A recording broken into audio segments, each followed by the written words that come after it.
Hello guys, this is your friend Naruto Multiverse 2.0 and we are back with a new fanfic. Which is what if Naruto was trained by Kushina and formed harem with Hinata, Hanabi, and Kushina. Part 1. And if you enjoy this fanfic then please press the like button and subscribe to my channel for more fanfic like this.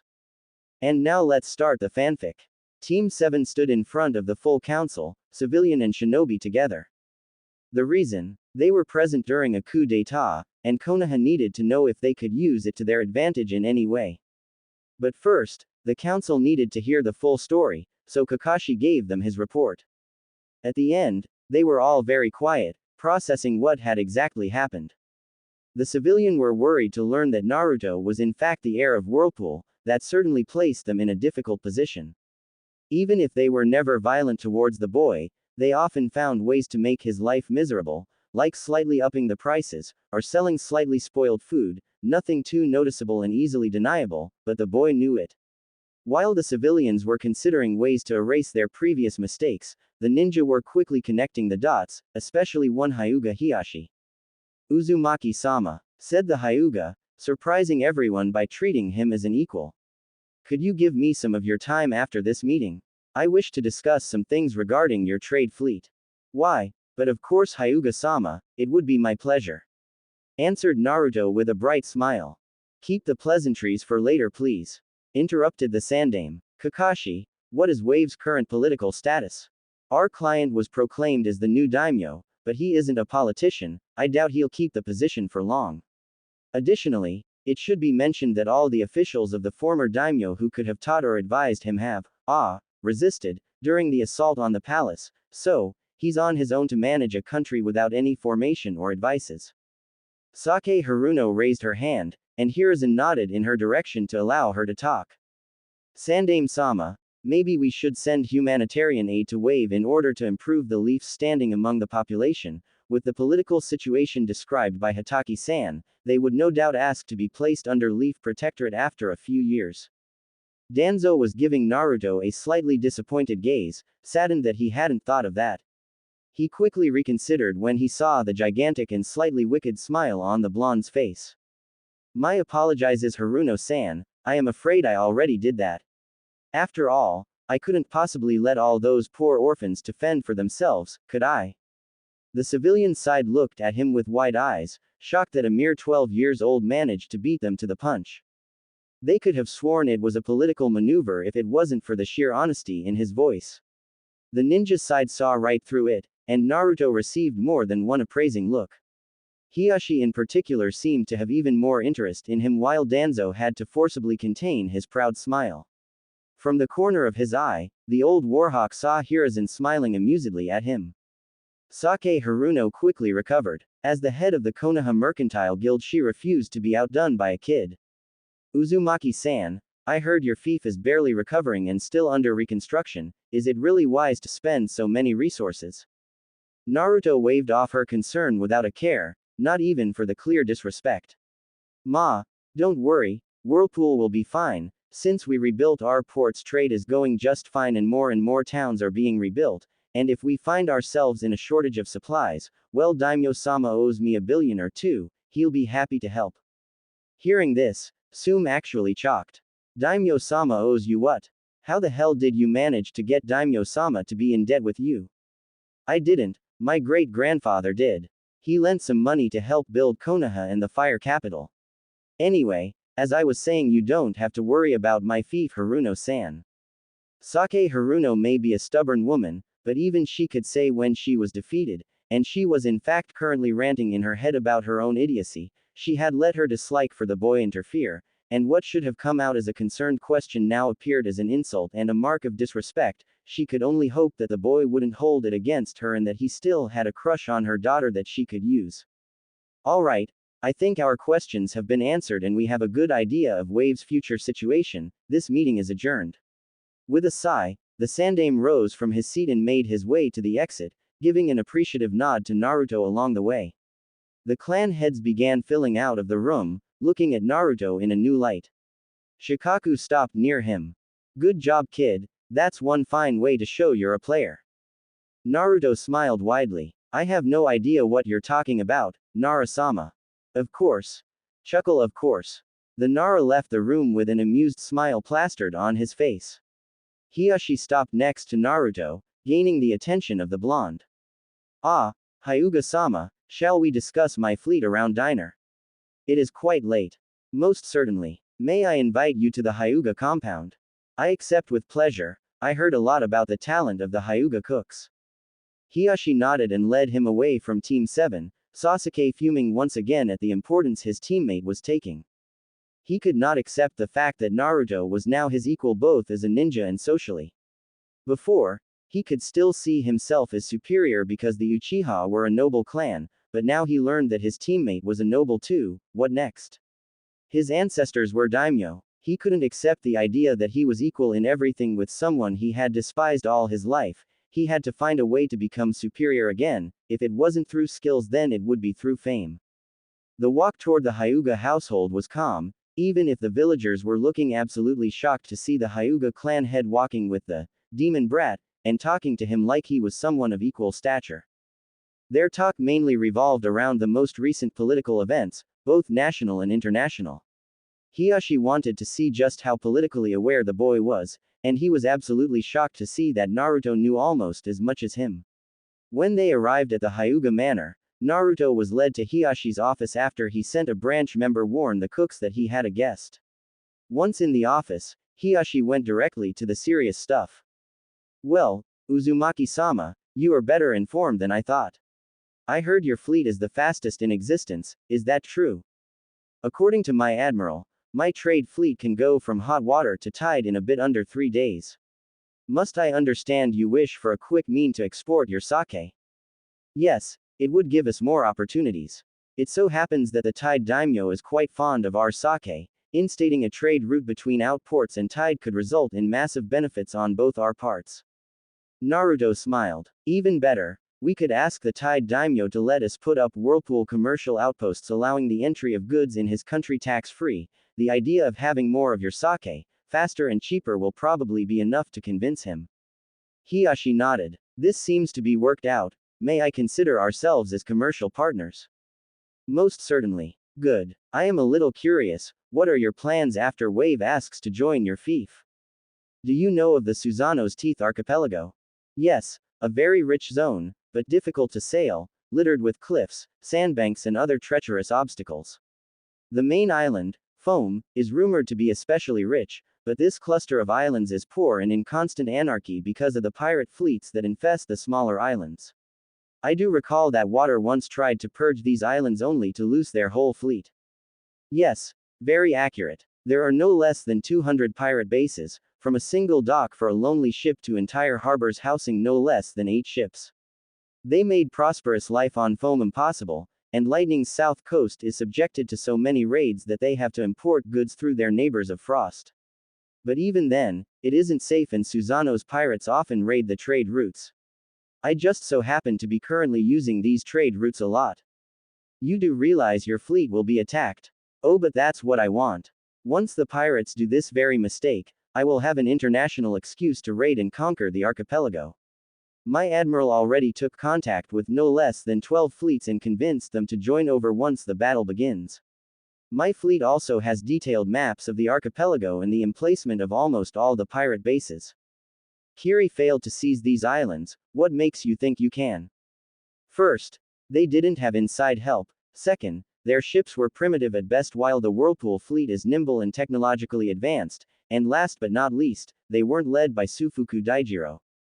Hiyashi's eyes widened. You have Daijiro the Kraken under your orders? Yes, you could say he was honor-bound to help since his father was Whirlpool's previous admiral. He really likes my plan. Though, I'll admit I wasn't the one to come up with it. Now Hiyashi knew that Naruto would succeed. Daijiro had been a famed and feared pirate captain and he had many nicknames. The Kraken, Blood Wave, the Fury of Whirlpool, now he understood the last one. Then, the implications dawned on him. You will have complete control of the sea trade on the eastern part of the elemental nations, and no one will be able to accuse you of anything. You will have simply defended yourself against pirate attacks and done the world a favor by removing them. Impressive. Yes, and since I am a prudent man, or boy for now, my men have already contacted a few independent ninja clans to settle down on Foam and some of the biggest islands. I already have 3 clans interested in settling down on Foam while 5 others want to build their fortresses in the islands, and a few others are debating the possibility. Hiashi quickly recalculated everything he knew of the boy. He had been told the blonde was the dead last, with no talent as a shinobi, an idiot of untold proportion with no hope of redemption. Clearly, the last part was wrong, so absolutely wrong, and while he didn't know about the part on his ninja talent, he did know that the boy was one devious leader. While looking like a benevolent man, he would gather the largest military and economical power in the elemental nations, he would have thousands of fighters ready to answer to him, and if they were at the level of those that fought in Wave, then he would become the most powerful individual in the world on a military point of view. That alone would make him indispensable to Konoha. As an added bonus, people probably won't pay too much attention to me. I mean, sure, taking over Susanoo's teeth will be impressive, but they'll probably think I don't have the manpower to hold it on my own. And they are right, that's why I'm recruiting clans far and wide. They'll think I'll simply retreat and let the pirates come back to the teeth. By the time they realize that, no, the pirates haven't come back, the islands will be well populated and fortified. If that wasn't enough, my shinobi will be known for their barriers, not their offensive power, thus they will think my troops just have sturdy defenses, and they won't see any interest in attacking someone that obviously isn't a threat. I see. But in the end jealousy will appear and they will try to destroy you like they did Uzushio. Yes, but when that time comes, my forces will be at their peak, and I will have become an unavoidable part of the trade world. I will be irremovable. The only major countries that won't depend on me for their importations are Rock and Wind, and neither are in any position to threaten my possessions. I see. Tell me, since we are allies, Naruto smiled at the shift from trade partners to allies, could you use that hold over the Eastern Sea to help the Hyuga? Oh, you mean with your daughters? Well, most certainly. After all, I must stand by my allies, said Naruto with a smile. Hiashi smiled back, satisfied with the way things were going. And of course the Hyuga will stand by your side, as should an ally. Naruto's smile widened, pleased with the way things were going. He now had support from the most powerful clan in Konoha and he didn't even need to negotiate. A soft knock on the door was heard, and Hiashi invited inside the person. The door slid open to reveal a beautiful woman with long indigo hair and Byakugan with a tint of lavender, and a small girl with the same eyes but long brown hair. Husband, I heard we have a guest. Indeed, Uzumaki-sama, meet my wife, Hyuga Hitomi, and my third child, Hyuga Hikari. Naruto rose to his feet and bowed low to Hitomi and Hikari. It is my pleasure to meet you. Hitomi smiled kindly at the well-mannered boy while Hikari looked at him in awe. Sir, are you a ninja like father? Yes, but I'm a bit young so I'm not as strong as him. 8 years old Hikari looked at him in wonder. She had rarely seen people without the Byakugan, and it surprised her to see what normal eyes looked like. A branch member came in and informed them that the diner would soon be ready. Hiashi led them to the diner room, and Naruto was introduced to the 2 last members of the family. Uzumaki-sama, this is my brother, Hazashi, Naruto bowed respectfully. And my nephew, Neji. Naruto looked at him, he was familiar. Washi-senpai. Neji's eyebrows shot up. Kitsune. Naruto nodded with a smile, and the Hyuga boy smiled as well. Ah, it is a pleasure to see you again. You graduated this year, correct? The blonde nodded again. How is your team? Taka is the same as ever, cold and globally uncaring, and Sakura is being her fangirl self. Neji smiled compassionately. You didn't have much luck, being placed with both Taka and a fangirl. I suspect Hokage-sama placed us both here to push her to work more and hopefully grow up. The sad thing is that Taka needs to grow up too and doesn't seem to want to. He's still focused on avenging his clan. Not a bad objective if you ask me, but he shouldn't live only for that. And then there's this superiority complex of his. Neji nodded in understanding. Meanwhile, the adults were looking at them in surprise as they talked like old friends. Maybe we should stop using our codename, don't you think, Naruto? Yes, you're right, Neji. By the way, how's your team? Eccentric, to say the least. My sensei is Maeda Guy, did you hear of him? I heard of him and I heard him, sadly. I am surprised your ears are still functioning. That man spends almost more time screaming than breathing. Everyone who knew who Guy chuckled in good humor. It has gotten worse. Guy-sensei managed to corrupt my male teammate and he now wears the same horrid green spandex and bowl cut. Lee, that's his name, screams nearly as much as sensei does. My female teammate and I came up with a technique that emulates earplugs with chakra alone, and we have become adept enough with it to raise it in a second. Ironically, this idiotic use of chakra raised our chakra control incredibly. Said Neji with an amused smile. Tenten was quite astounded when she saw the results. Wait, your other teammate is Tenten. Brown-haired girl with a love for weapons. You know her. Yeah, we have a common interest, Fuinjutsu. Hiyashi perked up, listening more intently. You are interested in Fuinjutsu? Yes, partly because it's fun and partly because of a family tradition. Compared to Whirlpool's old seal library, what we have in Konoha is absolutely miserable. I heard that my ancestors were capable of using seals in battle, and not just exploding tags. I heard they had seals that could emulate ninjutsu.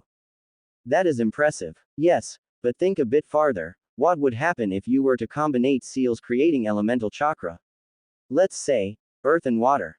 Every adult's eyes widened. Mokuten, murmured Hiyashi in shock. Naruto smirked. Yes, with enough work I may be able to recreate the techniques of the Shidaime Hokage through Fuinjutsu. But it will be in a long time. Right now I'm still trying to figure out how to do even a simple chakra nature conversion seal. Apparently, changing the nature of your chakra is hell, even with seals helping along the way. It would be easier with a neutral chakra, but I don't think that exists. Hiyashi blinked and looked at his brother. During the conversation, they had taken seats around the table, but they kept listening to the two youth, but it looked like it may be a good time to place a word. Naruto-sama, if it helps you, I heard Jiraiya-sama speaking once of Sage Chakra. He said that natural energy made all elemental techniques equally easy because it wasn't attuned to any particular element. Naruto stopped and looked at Hiyashi, wide-eyed. That's it. If I can harness natural energy I can hope to actually make progress. Thank you Hiyashi-sama. Hiyashi nodded. At this moment, the doors of the kitchen opened, and dishes were disposed on the table. The diner was mostly Neji and Naruto talking about what they had done in their career, and once Hikari had left the table to go rest, they talked about Naruto's plans. Once he had finished explaining his plan, he looked at the people around the table, and quite enjoyed their shocked expressions. I knew you were devious, said Neji, but I didn't know it was to this extent. Why, thank you, I worked hard to be like that, answered Naruto with a cheeky grin.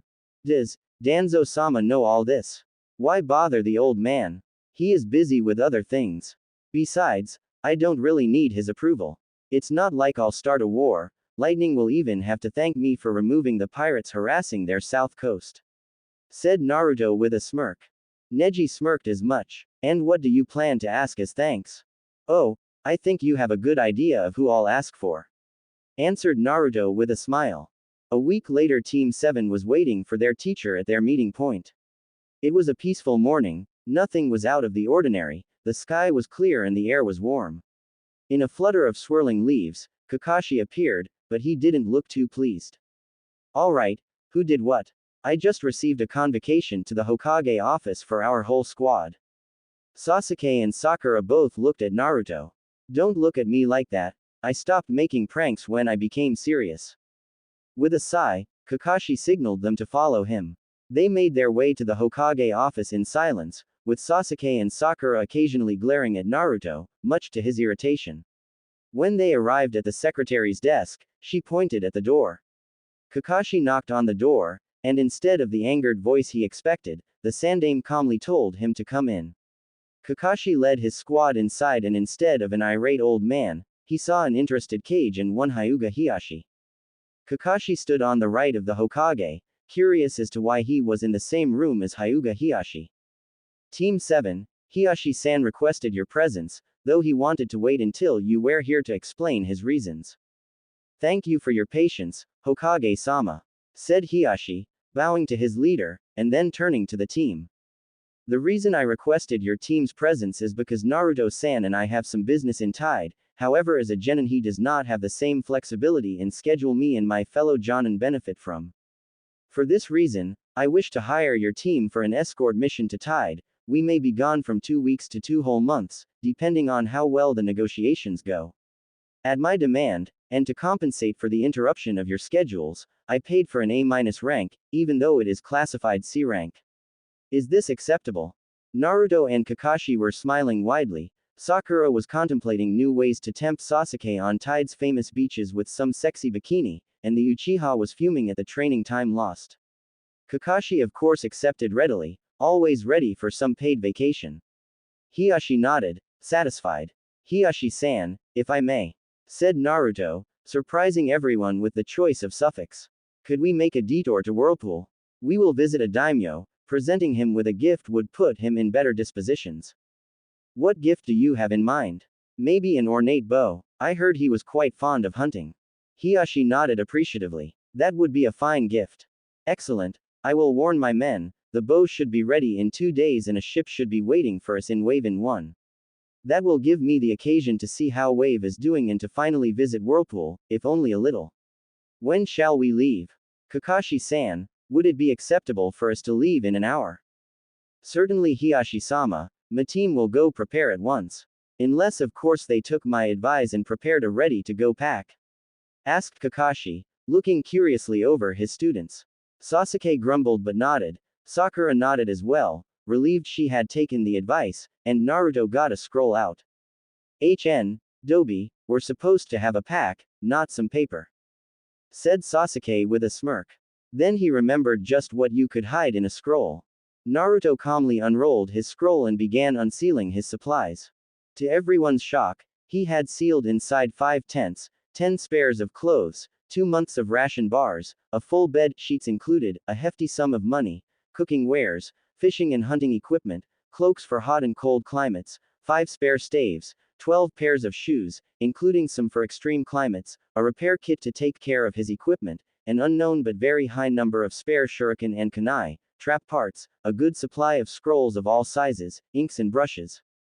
Alright, enough Naruto, seal all these things back in, my office isn't that big. Kakashi looked in pure disbelief as his student resealed all his things into the scroll. A question popped in his mind, and he felt he would soon be both very happy and very shocked. Naruto, you didn't unseal any water. It's because the 3 months of water I've sealed wouldn't fit in the office. Kakashi's hunch proved to be true. So basically, you have enough supply in this scroll to ensure the team's survival in any situation. Yup. I also got enough meds to set up a field hospital if need be. Took me some time and a lot of money to gather all that, but I think it was worth it. Indeed. It's good to know that you're prepared, but it's not a reason to completely rely on you. I expect everyone to have their pack ready. Now, go prepare and gather at the east gate as soon as you're ready. The team left the building quickly to take their packs while Naruto calmly walked with Hiashi to the gate. 15 minutes later, they were taking to the trees after Naruto sent a message to Whirlpool through his scroll. They reached Wave a day and a half later. Seeing the bridge, Hiashi stopped a moment. The Great Whirlpool Bridge. Impressive. A great arch bearing the name of the bridge had been built above the road, and also housed a guardhouse. From inside, Minamoto Tomo emerged along with a squad of 5 samurai. The black-haired woman bowed low in front of her superior. Naruto-sama, Hiashi-sama, a small storm slowed the ship, it should arrive in the late afternoon. When Daimyo-sama learned that you were coming, he invited you to his palace to share a lunch with him. Well, we shouldn't keep a daimyo waiting, don't you think so, Hiashi-san? Asked Naruto with a big smile. Most certainly, answered Hiashi with a smirk. This kind of interactions thoroughly spooked Kakashi, probably because they acted like they were great friends. Quickly, the group made its way to the daimyo's palace, and shared a lunch with Tazuna. During the meal, Naruto asked many questions about how Wave was doing, and was quite pleased with the answers, in more than one way. Tazuna was holding up the best he could, but he wasn't an administrator, far from that, and they learned, to Naruto's satisfaction, that they had decided to consult the people on whether or not they should remain independent. The results would be known in about a month.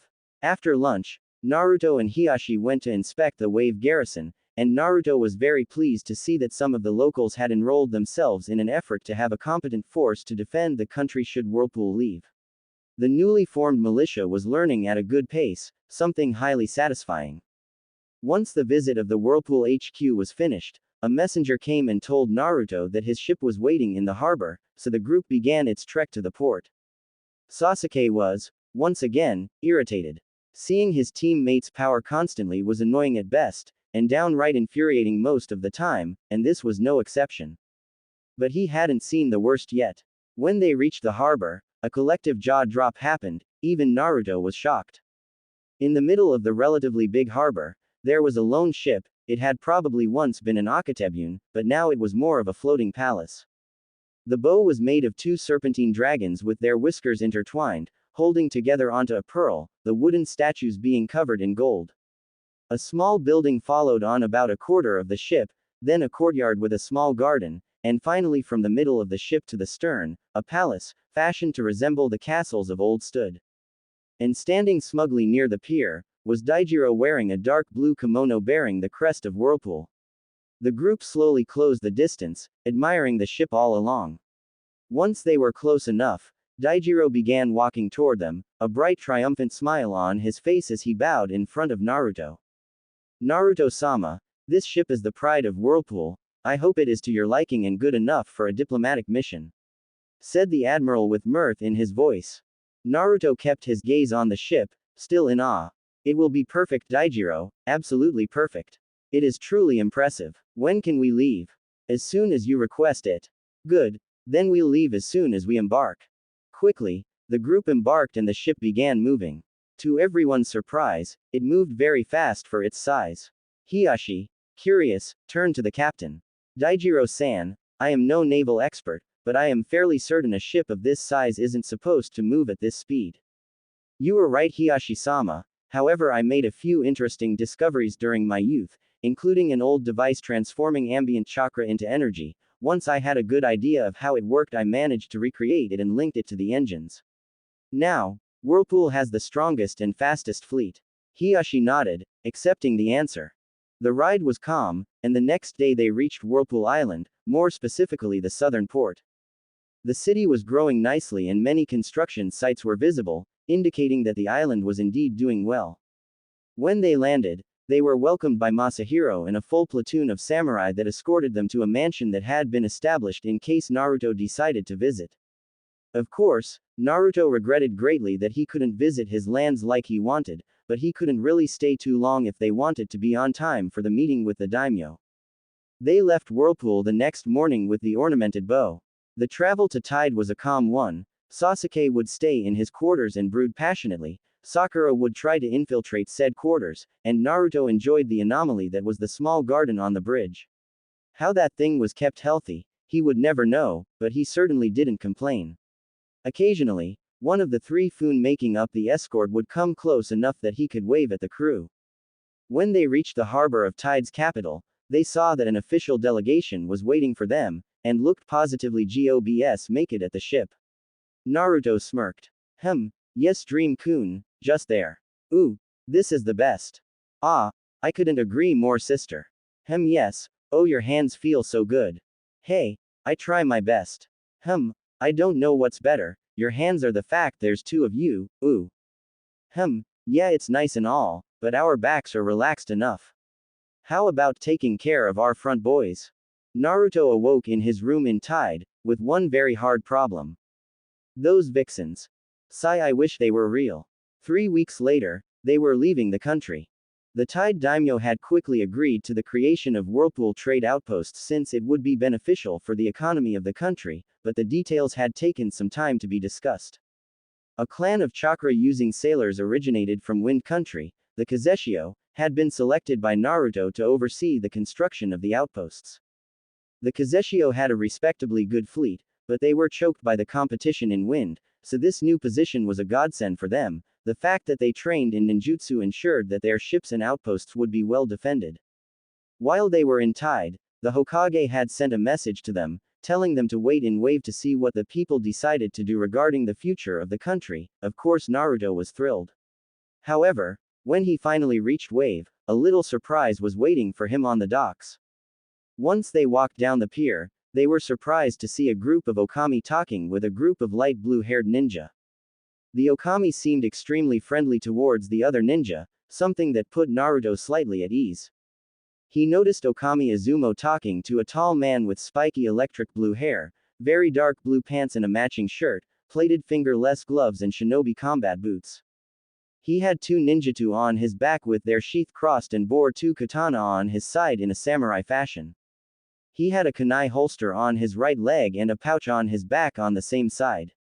Interestingly, he seemed to have a birthmark or tattoo in the form of crossed lightning bolts on the cheek Naruto could see. Apparently, Izumo and the man were talking quite happily and comparing batches of photo. If the silly grins and happy laughs were anything to go by, they were talking about their children. Good. Family men are easy to deal with, you give them a place where their family is safe and they're happy. Their appearance seems familiar, but I can't seem to remember from where. Izumo finally noticed the approaching group and signaled his friend. Both began to put the photos back into their wallets, and Naruto saw a few happy teens on said photos, confirming his theory. When they were close enough, Izumo and the man bowed, Naruto absent-mindedly noticing that the birthmark seemed to be present on both of the man's cheeks and that he had yellow eyes with a ring of blue around the pupil. Another thing he noticed was the X-shaped scar sitting in the middle of his face. Naruto-sama, it is a pleasure to see you. Likewise Izumo-san, said Naruto, nodding his head. He then smiled at the blue-haired man. And you are? I am Reizatsu Rero, head of the Reizatsu clan. Whoa, wait a minute, the Reizatsu clan. You mean the clan that worked with mine to create the sword of the Nadaime? The man nodded with a smile. I am happy to see that the old alliance was not forgotten. I have come here to request your help. Certainly, I will be happy to help my clan's allies. Thank you. Since you are from Konoha, you know full well of Kumo's hunt for bloodlines, correct? Yes, I do. Well, it may look like it stopped, but inside the borders of lightning, it is still going strong. Said Rero gravely. My clan has always been one of their prime targets, and now that they can't try to capture bloodlines from other countries, they hunt down the bloodline clans of lightning with even more ferocity. We have lived in hiding for a long time, but they are closing in, we need a way out. When we heard that the Uzumaki were alive and that whirlpool was being rebuilt, we decided to contact you. My clan asks for asylum and protection, please help us in our time of need. Rero bowed low once he finished. Stand up. Where is your clan currently? Keiko-san was kind enough to let us stay in Whirlpool for the time being, we couldn't stay in Lightning any longer without being discovered, and we don't have the might to face Kumo. I see. Well, I'll be happy to offer you asylum on my lands, but if you do settle down in my fief, then you'll have to wear Konoha headbands and flak jackets. Also, I may require a small relocation soon, depending on Wave's choice. Thank you. I trust we will be as far away from lightning as we can. Of course. It was at this moment that Sasuke, fed up with seeing his teammate gain power while he did nothing, decided to speak up. If it is a safe place away from lightning that you seek, I can offer you far better. You could settle in my lands in the south of Fire Country, as far away from lightning as you can get. Said Sasuke with a smirk, causing Naruto to scowl, but before the blonde could warn his potential ally against the Uchiha, said man beat him to the punch. I am afraid not, Uchiha-san. All the vassal clans of the Uchiha, such as the Hamagawa clan whose lands you offer us, have, at one point or another, been forced to integrate your clan. On the other hand, the Uzumaki were known for treating their vassals with honor and respect, for this reason we chose the Uzumaki. Answered Rero calmly, making the Uzumaki smile in satisfaction and the Uchiha growl in annoyance.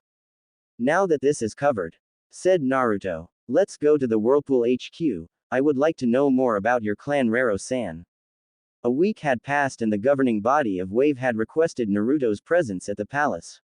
Of course, Naruto had hurried over there, escorted by Okami Izumo, Reizatsu Rero and Minamoto Tomo. As he reached the throne room, he felt thrilled, he knew what was coming. The officials from all of the main settlements of Wave were present, and all seemed happy. Tazuna looked impatient, like he was 3 phrases away from his liberation, which was probably true. Bowing, Naruto and his subordinates seated themselves. Tazuna cleared his throat and began speaking. Uzumaki Naruto, Lord of Whirlpool, it has been decided by the people of Wave that independence was not as important as safety. Your troops have shown strength and kept us safe in our darkest hours, freeing us from 2 tyrants. Wave wishes to entrust the future of this land and its inhabitants into your hands. Do you accept? It is an honor. I accept and will strive to make Wave a better place, and ensure all of its children are fed and cared for. Then I bow to you, my lord, said Tazuna as he, along with all the officials, bowed to the floor. May Wave prosper under your guidance. Naruto rose to his feet, satisfied with the way his plan had gone. Rise. First, the Reizatsu clan will come from Whirlpool and settle down in Wave, with Reizatsu Rero appointed as central administrator of Wave and head of the ninja military if any are trained in Wave. Minamoto Tomo is hereby appointed as head of the Samurai Corps of Whirlpool in Wave. Tazuna-san, I will require your services in the future. I'll send you the specificities for some bridges, and I would appreciate it if you could look them over and see if you can build them, and if you can prepare a few first batches of plans before you are shown the place of construction. That I can do. Man, am I happy to go back to bridges. Tazuna sighed in relief. Naruto smirked amusedly. I have no doubt you are. Now, Wave will undergo a heavy transformation.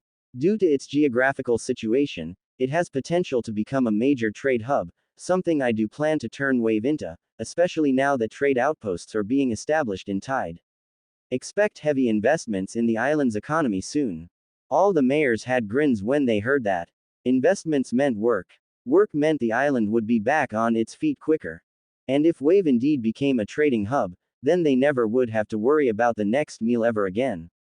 Rero was glad to have a new home far enough from lightning but still close enough to his new friend Azumo, and Naruto was happy that his plan was a success.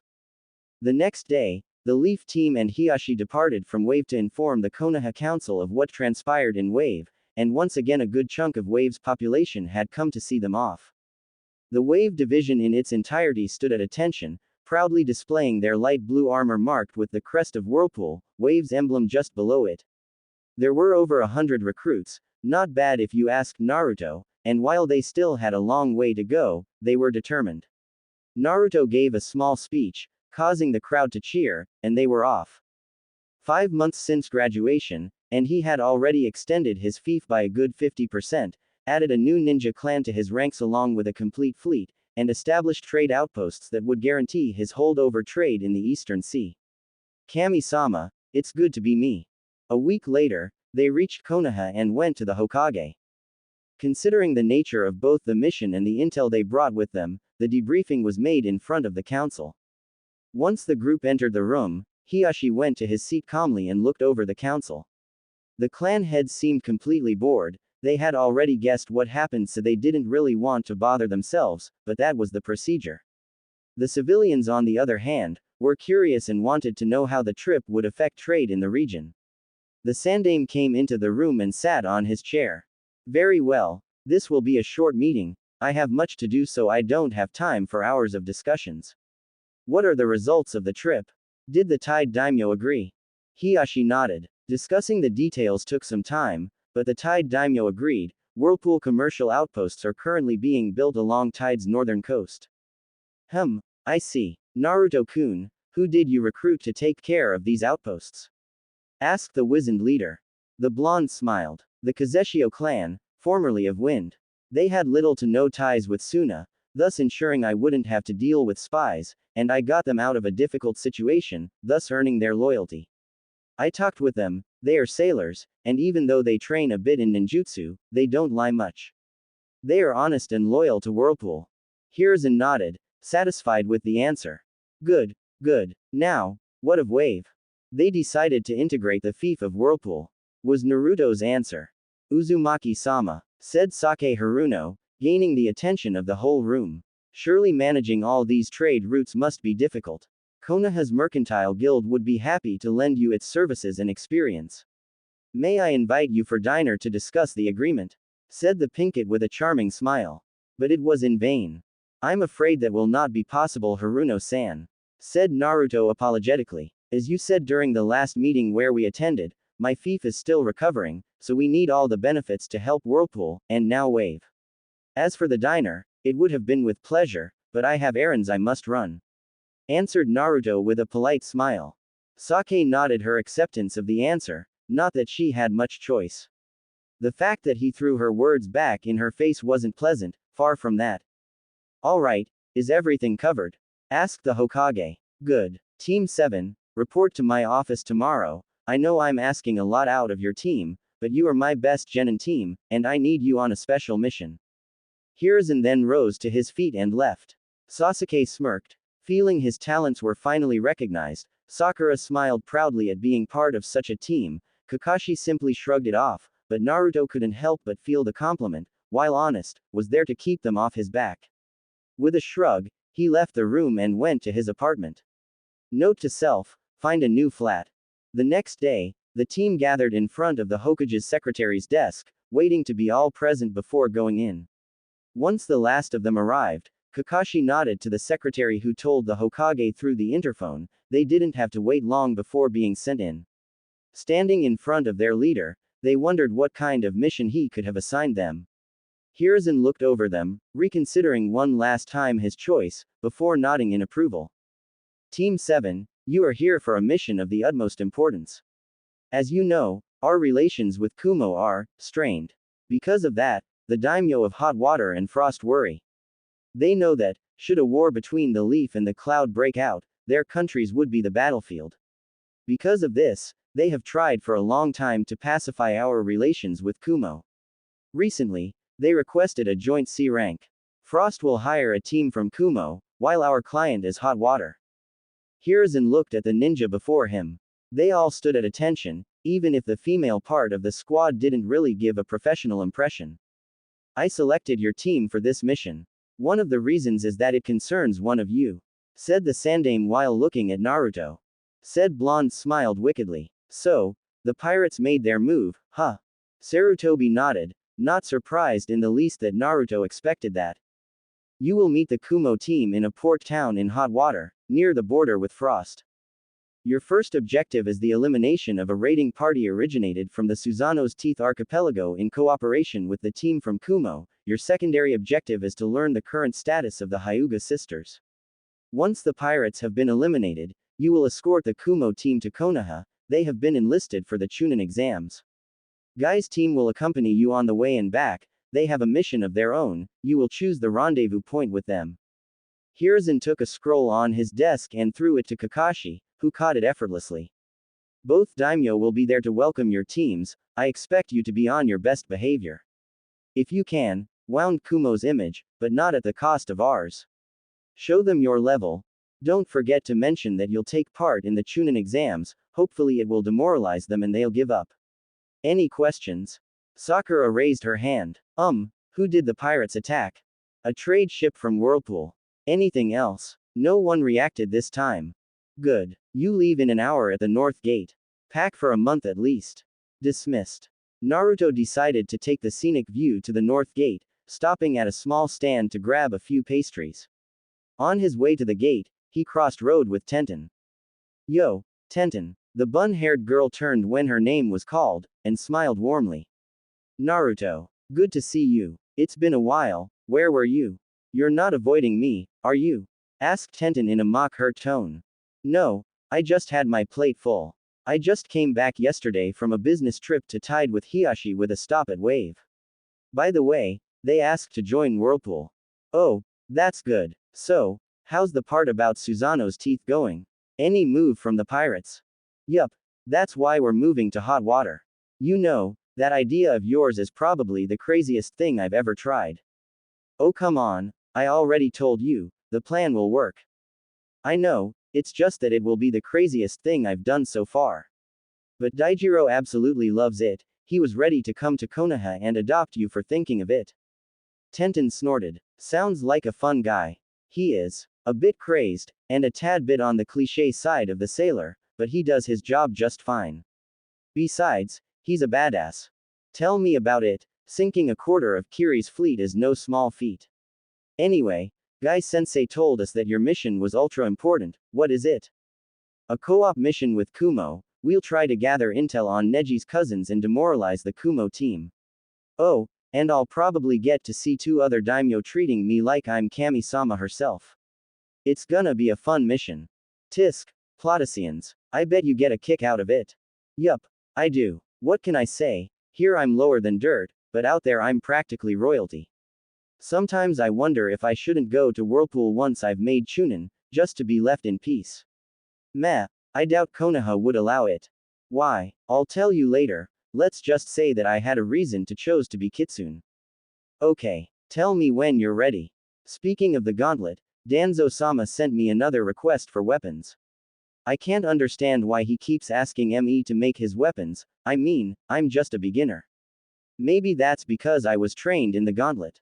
Yeah, more like because you're a genius with a forge hammer. Thought Naruto. So, I heard from Neji that you developed some kind of chakra earplug. You met Neji. He's Hiyashi's nephew. I saw him during a diner at the Hyuga compound, just before the business trip. Oh, okay.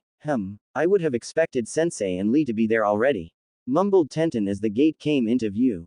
They probably went on a few laps around the village, like they always scream about. Yeah, probably. They continued chatting idly, Neji joining them when he arrived. When Sasuke came to the gate, he pointedly ignored them, despite the polite acknowledgement Neji sent his way, irked that everything seemed to revolve around his teammate lately. Then came Sakura, who went to sit next to the Uchiha, daydreaming as usual, and Kakashi, who simply stood there, reading his book. Then, dynamic entry. A green blur appeared, flying towards Kakashi, who simply grabbed its ankle and threw it away. Only then did the silver-haired man's gaze left his book. Looking at the blur who, once stopped, revealed itself to be Guy, Kakashi I smiled. Did you say something, Guy? The green beast laughed boisterously, and began sprouting nonsense about youth and whatever, causing Naruto to tune him out. Looking around, he saw the last member of Team Guy, the spandex-clad Rock Lee, coming towards them. Greetings. I am Rock Lee. May I ask your name? Uzumaki Naruto. Broody is Uchiha Sasuke and Pinky is Haruno Sakura. Lee looked at Sakura, and gulped as a blush came to his face. Such an angel, he muttered. No, she's not, interrupted Naruto flatly. Seeing the revolted face Lee was giving him, Naruto spoke again before the green genin could. Look, I've been in her class for a long time, even had a crush on her. She just beat me up at every turn because she considered I was in the way of her one true love, which by the way is Broody here. She's not an angel, she's a fangirl.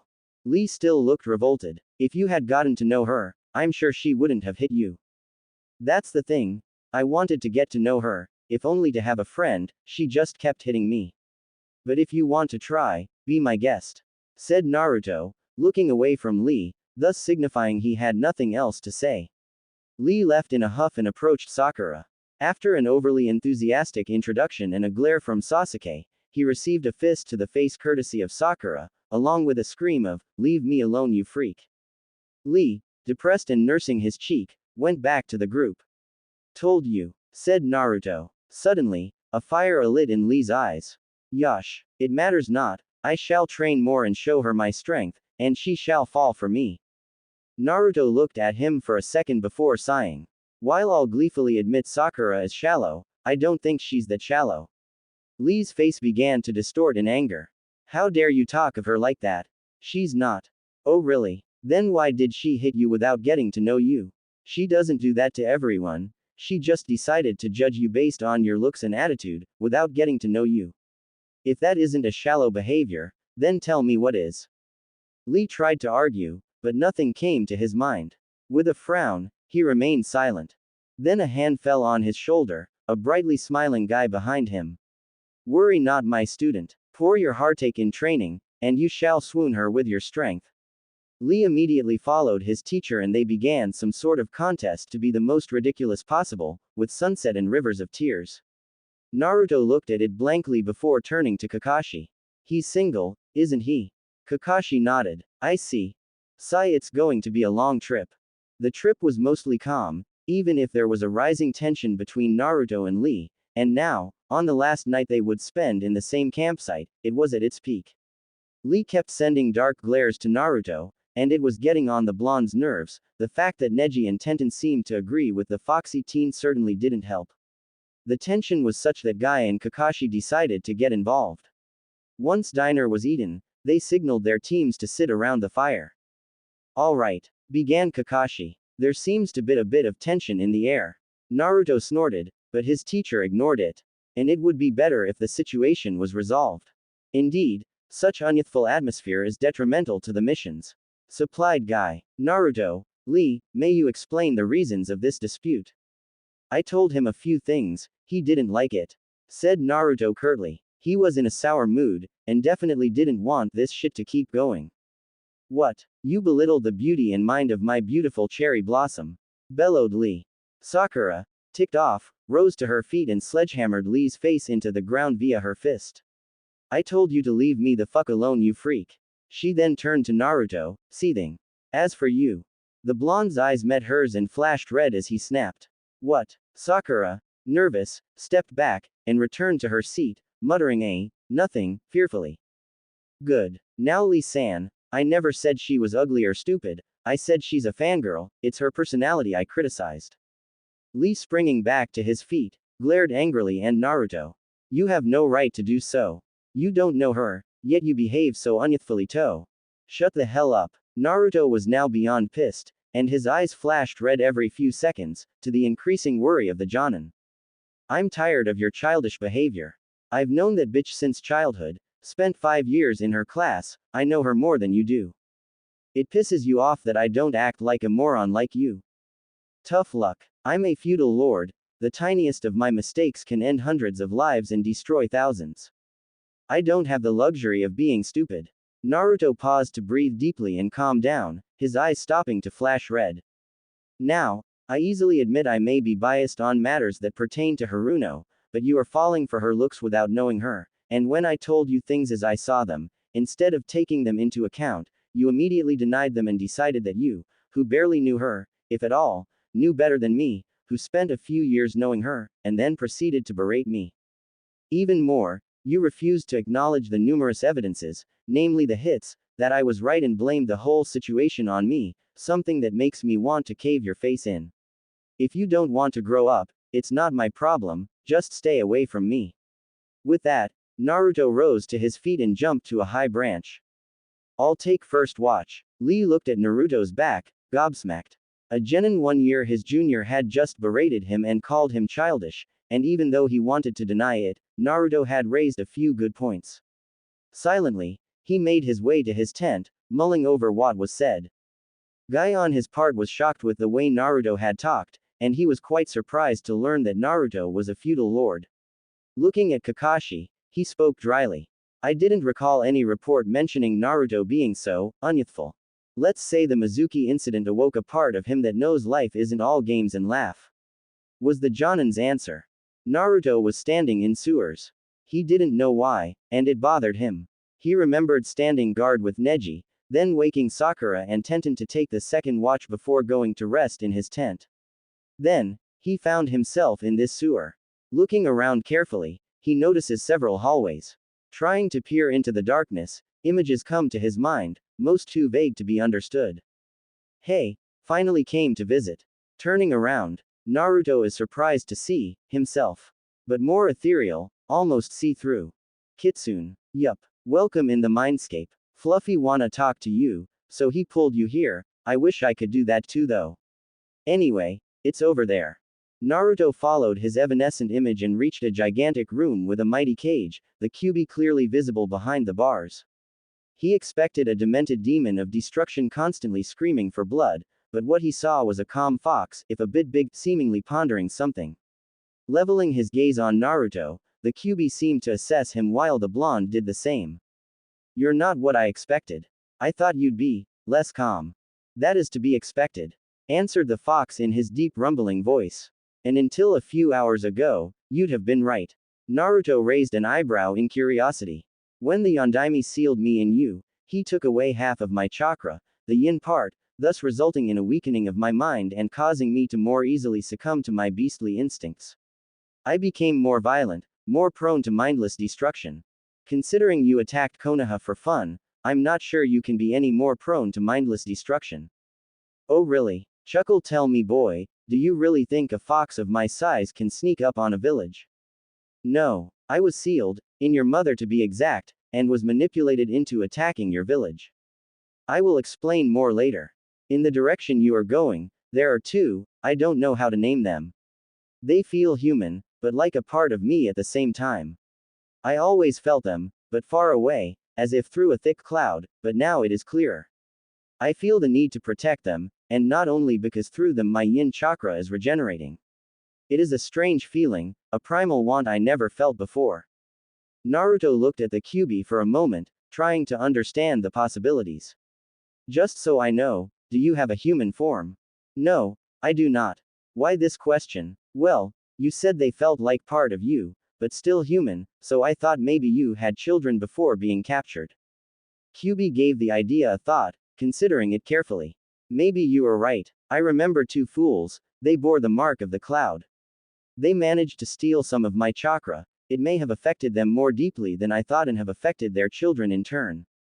Whoever they are, investigate this matter for me, and I shall help you. And if they happen to be your children, we will see when we see them. Naruto nodded, then turned to Kitsune. Since we're both here, maybe we should try and finish the merging. Kitsune nodded. Yugito stretched her back contentedly. She had the occasion to spend a good night of sleep in a very comfy bed for the first time in months. Since the formation of her team, the Raikage had done all he could to keep them out of Kumo, assigning them to C-rank missions as soon as he could. As a result, her team was without a doubt the best of Kumo, probably even better than some Chunin teams, and that was why they had been sent on this mission. She was glad they had arrived before the Konoha team. It gave them time to rest a bit before the mission. Rising to her feet, she went through her morning routine, enjoying the hot shower thoroughly, before going down to the common area of the inn they were staying at.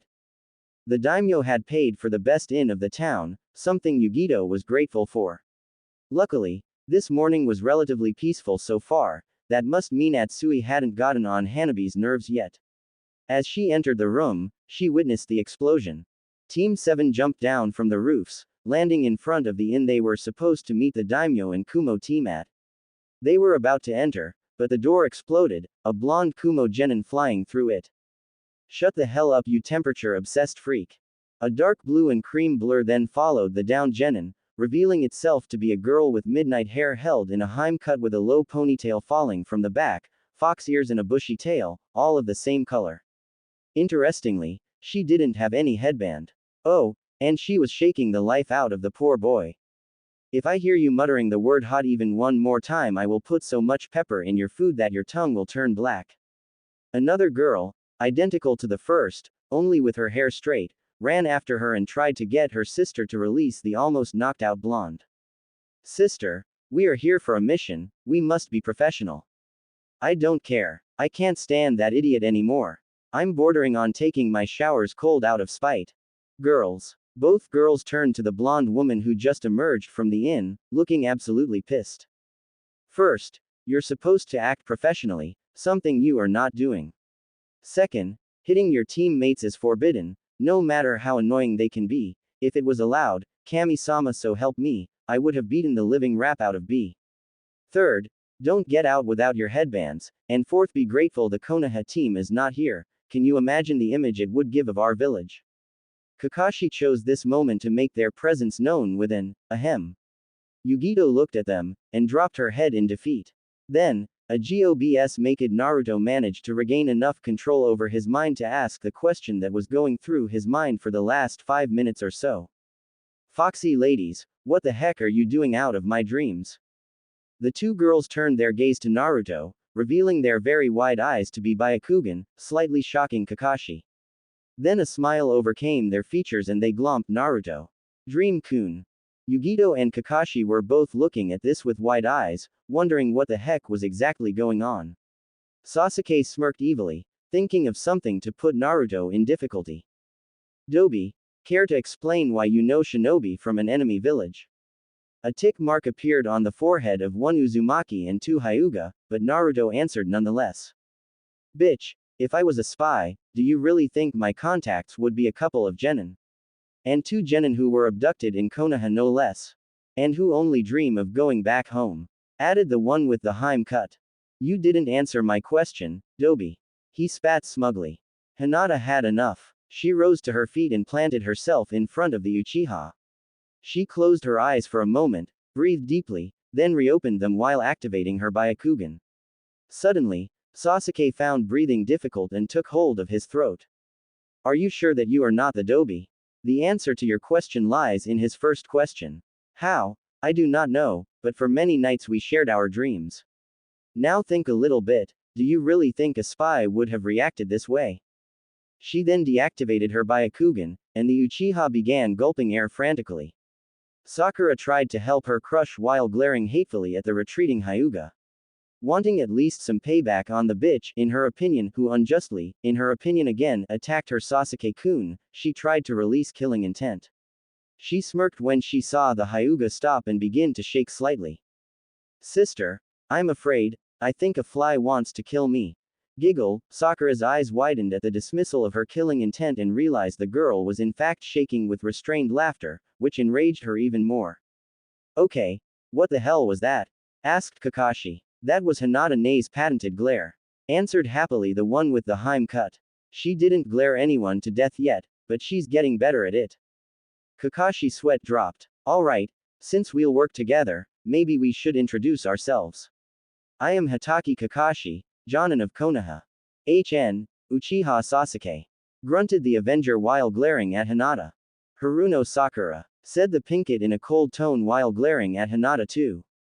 Said girl seemed to be about as bothered by the glares as she was with the rain, and it was a sunny day. Uzumaki Naruto, Genin of Konoha and Lord of Whirlpool, at your service. Said Naruto with a bow and a charming smile at the Hyuga sisters. As one, they sighed dreamily. Sister, he's a prince. It keeps getting better and better. Quiet you two, you can flirt with him later. I am Niyugito, elite Jonin of Kumogakure and the poor woman supposed to contain these two little tornadoes of mischief. Said the blonde while glaring playfully at the two girls who answered with a vulpine grin and a happy swish of their tails. My name is Atsui. Said the blonde. And I'm the hottest guy in Kumo. Sweet. Now he's delusional too, like his obsession with hot wasn't enough. Hey, quiet. Go on. I am Hyuga Hinata, it is a pleasure to meet you. Said the girl with the straight hair, then she looked at Naruto lovingly, blushing slightly. Especially you. The blonde blushed and smiled happily. I am Hyuga Hanabi, nice to meet you. Said Hanabi flatly, then a bit more excitedly. Now, can we take Dream-kun to the hot springs? We gotta get to know each other. What? Young lady, I hope this is a joke. Do you really expect me to let you two go alone in the hot springs with a boy you barely met? Yes. Yugito face-palmed. Let me put it that way. I refuse to let you go alone to the hot springs with a boy you barely met, I'd ask to come along. Considering the state of the relations with Konoha, I have no doubt that Kakashi-san would.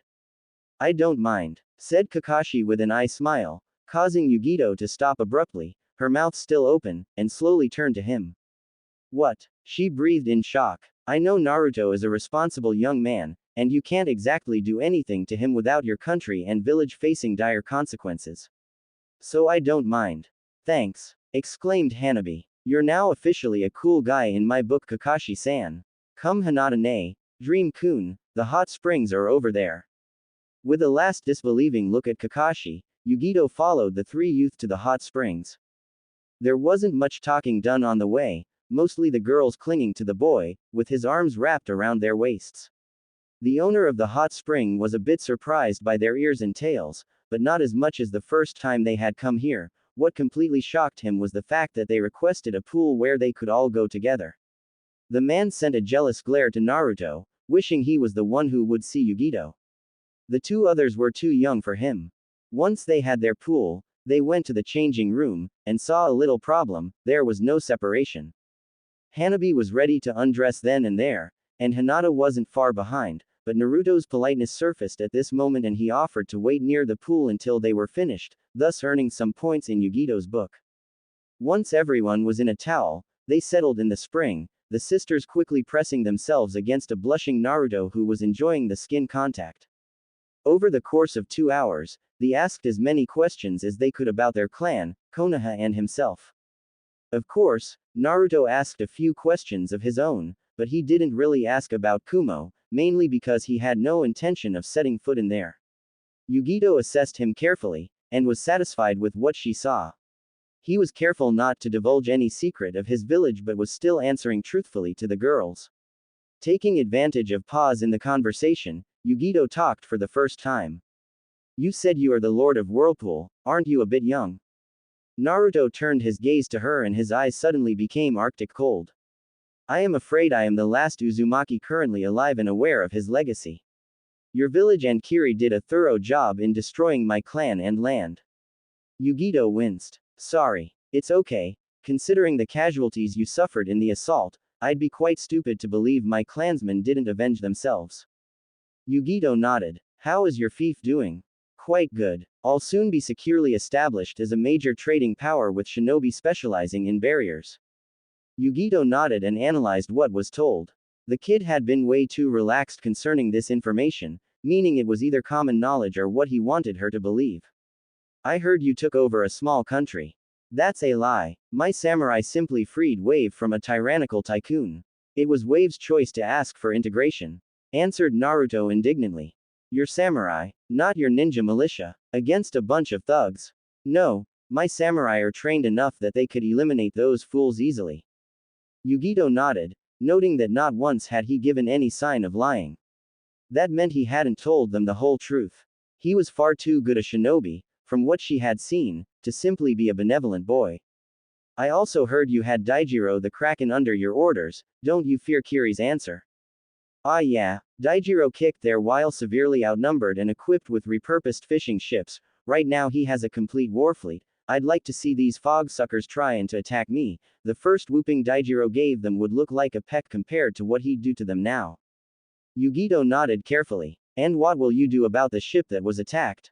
I'll send a message to Daijiro, maybe he can clean up a few islands as an example for the other pirate groups. Yugito noted that he didn't say everything, and filed this information for later. I see. Well, maybe we should return to the inn. The daimyo may have been busy today, but they should be done soon. Let's go. Once again, Naruto waited for the girls to be done before stepping in the changing room. Interestingly, while he was dressing, he heard Yugito forbidding Hanabi from using the Byakugan and said young woman saying that it was to make sure there wasn't any danger in a way too innocent voice. With a smirk, Naruto finished dressing. They then returned to the inn, with Naruto enjoying the jealousy of the teens his age that saw him with two hot fox ladies clinging to him. When they finally reached the inn, they saw that Atsui was on one side of the inn with Sasuke and Sakura on the other side, glaring at the lone blonde. In the middle, seating near a table, his face buried in his book, was Kakashi. The group went to sit with him, quickly joined by Atsui, who was sending envious glances to Naruto. Kakashi then motioned his two other students to come nearer, something they did reluctantly. All right, said Kakashi. The daimyo of Frost and Hot Water should arrive soon. They were busy for the day discussing a border problem.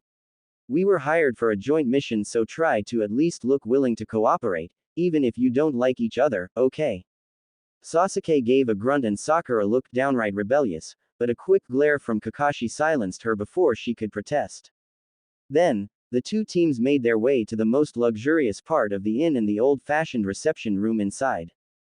8 cushions had been placed on the ground, allowing them to kneel there. Sakura, who never had to sit on a cushion before, tried to imitate the others but with mitigated results in her heels and calf hurting like hell. On a side note, she wasn't the only one struggling. Atsui also seemed to have problems with this position. Surprisingly, Naruto was completely unmoving and regal looking. They waited a few moments before the door opened and the two daimyo walked in. The Frost daimyo was an old man whose hair and beard had probably once been a vibrant purple, but in his old age had turned a pale purple. His hair was short and spiky, kept under a hat with a metal plate bearing his country's symbol, akin to a headband. He had a mustache and a long beard, the two not being connected. He wore a purple kimono with light blue trimmings. The hot water daimyo was also an elderly man. He had black eyes, a gray mustache and a strange headwear bearing his country's emblem. He wore dark shirt and pants and a sleeveless yellow jacket with red trimmings. The two daimyo sat side by side, opposite to the two teams, and took a moment to take in their appearance. They had been busy and didn't have time to meet any of the teams, so they were a bit surprised to see two fox girls, but it didn't stop them. Greetings, said the Frost daimyo. We are glad to see both of your teams here, and are most satisfied to see you ready to work together. Now, we would like to know who will take care of our mission, said the hot water daimyo. Kakashi I smiled to Yugito. You got the most ladies on your team, so you go first. The Jinchuriki snorted in amusement. I am Ni Yugito, elite Jonin of Kumo and leader of Team White. I am Atsui, genin of Kumo. I am Hyuga Hinata, genin of Kumo, to my dismay. I am Hyuga Hanabi, genin of Kumo, like my sis said. Both daimyo looked a bit nervous now. The prospect of having a potential incident regarding the abducted Hyuga taking place in this town was far from comforting. Besides, the blonde genin from Konoha was raising all kind of alarms in the back of their minds. He looked far too confident. I am Hatake Kakashi, elite jonin of Konoha and leader of Team 7, said Kakashi in his lazy voice. Hearing that the Hatake Kakashi, the copycat ninja himself, was in this town with war material not even 5 meters from him made the daimyo exchange a worried glance. I am Uchiha Sasuke, genin of Konoha and heir of the Uchiha clan, said Sasuke in his ever so arrogant voice. I am Haruno Sakura, genin of Konoha and daughter of Haruno Sake, head of the Konoha Mercantile Guild. Sakura said. While her mother's guild was well known, it didn't really make any difference in the eyes of the daimyo, but she didn't know that. I am Uzumaki Naruto. At this both daimyo opened wide eyes. Genin of Konoha, heir of the Uzumaki clan and lord of Whirlpool. Now the daimyo looked like they wanted to bow, but couldn't since they were the ones that hired him. Of course, this only served to irk Sasuke further. Uzumaki-sama, said the hot water daimyo nervously. What a pleasure to welcome you here. Would you like a better place to stay at? I am sure the mayor wouldn't mind giving you free access to his mansion for the duration of your stay. Nonsense. I am a ninja and you are my client, don't worry, said Naruto with a dazzling smile, putting both older men at ease. Now, may I know where the pirates who attacked my ship are? I would be delighted to have an occasion to explain to them exactly why messing with Whirlpool is a bad idea. The hot water daimyo collected a folder and took out a map of his country's coast. The attack happened here, near the border with Frost. It already happened several times. If it is still the same pirate gang, then they will slowly move along my coast until they reach this small peninsula. From there they will go into Susanoo's teeth and disappear until the next raiding season. This kind of attacks has plagued our countries for the last decade, and no matter what we tried, we never managed to eliminate them. This is why we requested your team, Yugito-san, said the Frost daimyo. I have heard that you have the 2 best trackers of Kumo in your team. We would have hired Jonin teams, but both villages declined, stating that pirates were not high enough priority targets to justify the allocation of a Jonin team. We were told that your respective teams are the best genin of your villages, so we place our hopes and trust in you. It is an honor, daimyo-sama, said Yugito, bowing. Daimyo-sama, interjected Naruto. May I know how many crew members of my ship survived? That is what impresses us, Uzumaki-sama. No sailor of Whirlpool perished. It is the first time that a commercial crew drove off a pirate attack. Naruto smiled proudly. Thank you for reassuring me, daimyo-sama. May we know in which port is the ship? I have no doubt that interviewing the crew might help our trackers. Noted Naruto. The daimyo nodded and told them the ship was in this very port, awaiting them. Crew on the deck. Lord Uzumaki is on the ship. Sailors rushed from every part of the ship, quickly forming a line to salute their lord. The commercial ship was a junk ship, 250 feet long and 90 feet wide, with a dark blue battened sail, the swirl of Whirlpool sewn in bright red on it. Many imagined sailors as rugged, wearing ragged clothing, but those were wearing full GI, pants and jacket, in dark blue color, the crest of Whirlpool prominent on their back. At ease, Captain, said Naruto jovially. Don't worry, we won't stay long. I believe you were attacked by pirates. We were, my lord. Alright, girls, what information do you need? Hinata stepped forward and bowed politely to the man. Good day, sir. Could you please tell us what type of ship attacked you, how many pirates there were, their tactics, overall equipment and training, please? Certainly, young lady. Excuse me, said Sakura. Aren't you freaked out that some fox girl is talking to you? This of course got her a glare from Hinata, Hanabi, Yugito, Kakashi and Naruto. No, not really. You know, I've seen a squid man dancing atop the waters, so not much can surprise me. Now the captain got a lot of surprised stares. Well, admittedly, I was drunk, but still, after that you're hard-pressed to be surprised. Naruto followed his teacher and teammates through the inn. They were going for a little team debrief. No one was fooled. No one would have been, so Kakashi didn't bother hiding the purpose of this meeting very well. They were going to discuss the Hyuga heiresses. Kakashi opened the door to the small conference room and motioned for them to sit while he placed seals to ensure privacy. Naruto sat calmly on the left of his teacher's seat, and waited for him to finish. Once that was done, the gray-haired man sat. Sasuke was on his right, and Sakura right in front of him. So, said the Jonin, what do you think we should do about these new developments? Asked Kakashi in a completely relaxed voice. What do you mean, sensei?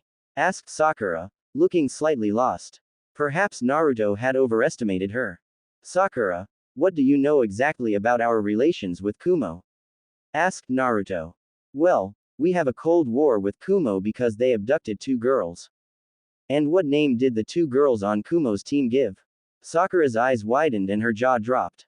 These 2 are the. She slammed her head on the table. Damn it. How could I be so stupid? You were distracted, was Naruto's plain answer. Now, I think we should send a message to HQ to warn them and tell them to call off the bounty. I also think we should avoid intimidating them. Why? Asked Sasuke, a light frown on his face. It would show Kumo that we are not to be trifled with. Some intimidation, we show them how dangerous we are, and then we force them into giving up these 2. No, that would be counterproductive. The Raikage is, from what I heard, a very proud man. If we go around showing our muscle and try to intimidate them, his defiance will cause him to shut down, and it will lead to trouble. What do you offer then? Asked Sasuke. The only reason I could see for Kumo to send them on this mission, then to the Chunin exams, would be to try to initiate negotiations. They're showing us that Hinata-chan and Hanabi-chan are safe and healthy, and they're trying to make them Chunin, and what is a common assignation for Chunin with ties to another village? Diplomatic duties, said Sakura. They're trying to squeeze peace out of Konoha and shove their crime under the rug. She said with a scowl. Most probably, said Kakashi lazily. But thanks to this little guy here. He pointed at Naruto. We have a way to put pressure on them. But for now, it is better to make it look like we're willing to let go. We're basically luring them into a trap. Observed Sasuke. That would work, but as you said, the Raikage is a proud man. If we suddenly dump demands on him, he'll storm out of the room. Nice pun, Sasuke, said Naruto. This is indeed a possibility, so we'll have to make it so he doesn't have a choice. Until now, the political power in Lightning simply didn't care, there was no impact on their incomes. Now, if any random civilian noble had control over the Eastern Sea, it wouldn't be too much of a problem, but a ninja, one whose clan was almost completely slaughtered by Kumo, and who is allied to the Hyuga, that will worry the Lightning Daimyo. And force him to act, said Sakura, her eyes widening.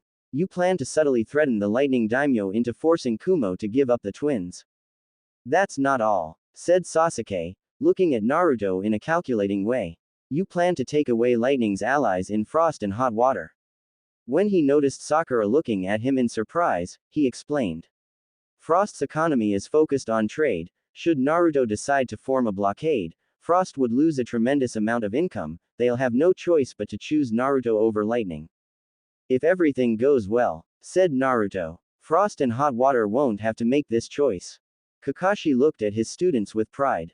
He began to calmly write his message while listening to Naruto and Sasuke as they explained to a shocked Sakura what a few trade outposts could do to the economy of the whole eastern part of the nations. The 2 teams were crouching in the shadows of a coastal forest, looking onto a pirate harbor built into a hidden creek. No one really came in this part of hot water country, and it was interestingly placed, halfway along the coast. You could guess that this harbor was only used during the raiding season, since most building looked to be in a mild state of disrepair, yet looked to be somewhat regularly used. In the harbor, 8 small junk ships were attached to makeshift docks.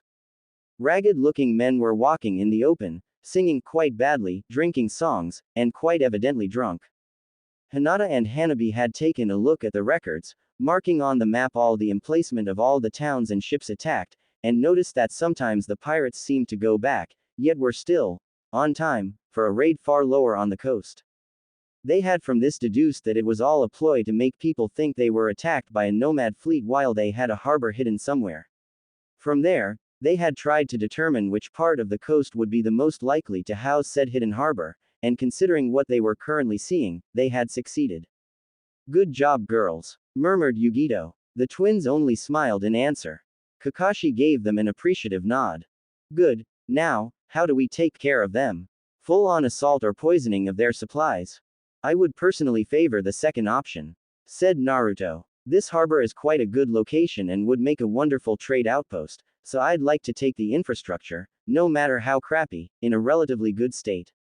Do you only think about trade outposts? Asked Sasuke, annoyed. Of course I don't. I also actively search for ways to make your life miserable, answered Naruto with a cheeky grin, causing the sisters to snicker and Yugito to smirk. Of course, Sasuke and Sakura didn't share in the fun.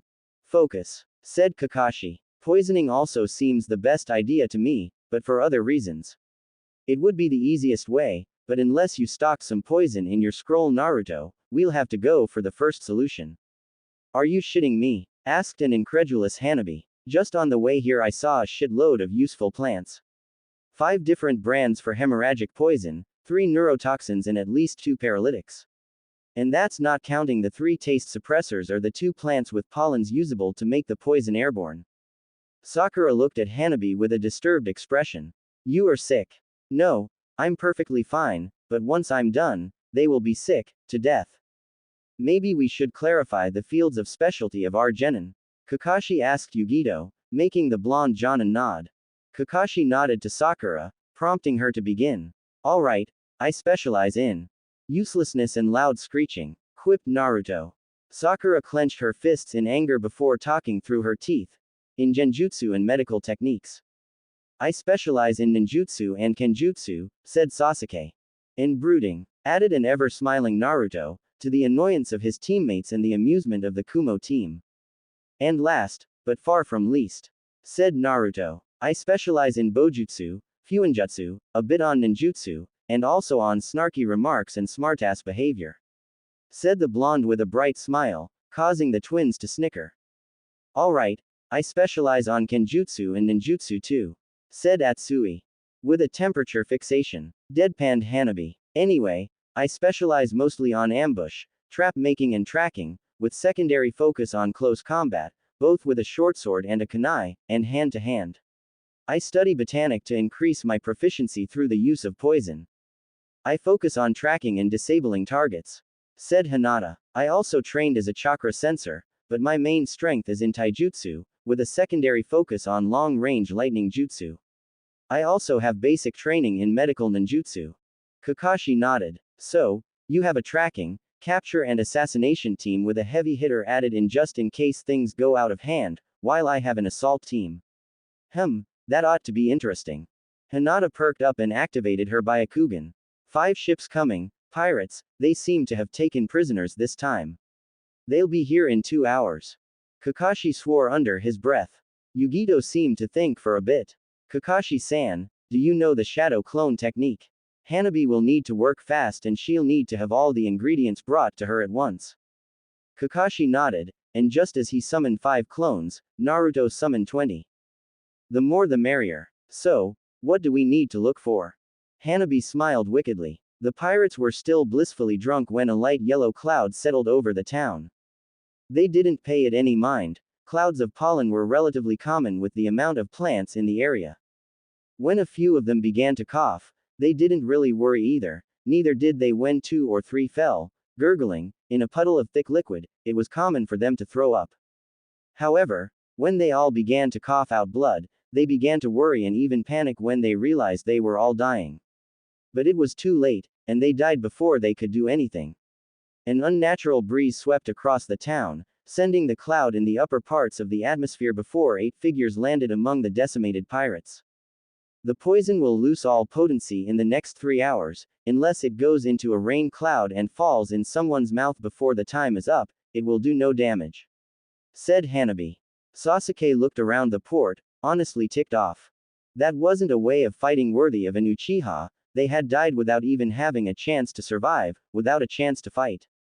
It left him uneasy. Sakura, on the other hand, was positively horrified.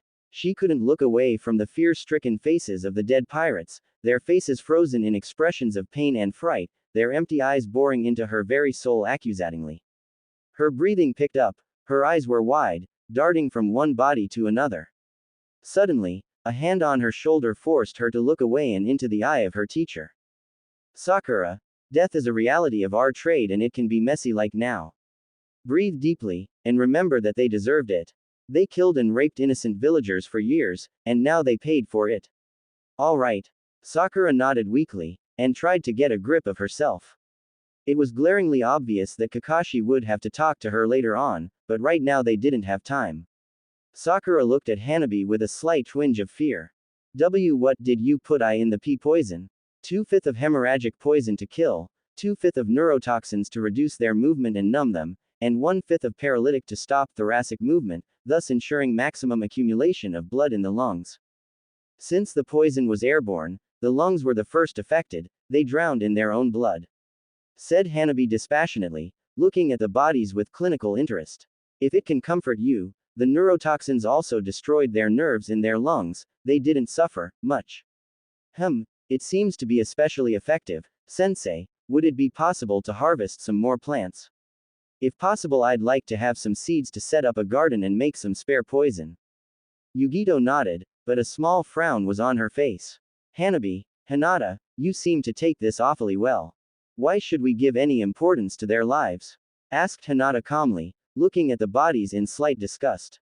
We didn't know them, they were monsters, and despite that, sister gave them a relatively painless death. We have no reason to feel guilty. Maybe we should prepare the ambush instead of talking like that, offered Naruto. The creek was nothing more than an indentation in the cliffs, hidden by jagged spires of rock rising from the ocean, and there was a large rock arch above the entrance of the creek. Kakashi, wanting to see what his student would come up with, decided to give him an occasion to express his creative mind. I take it you have an idea, Naruto. Yeah, there are 5 ships, we have 2 Jonin and 6 Genin.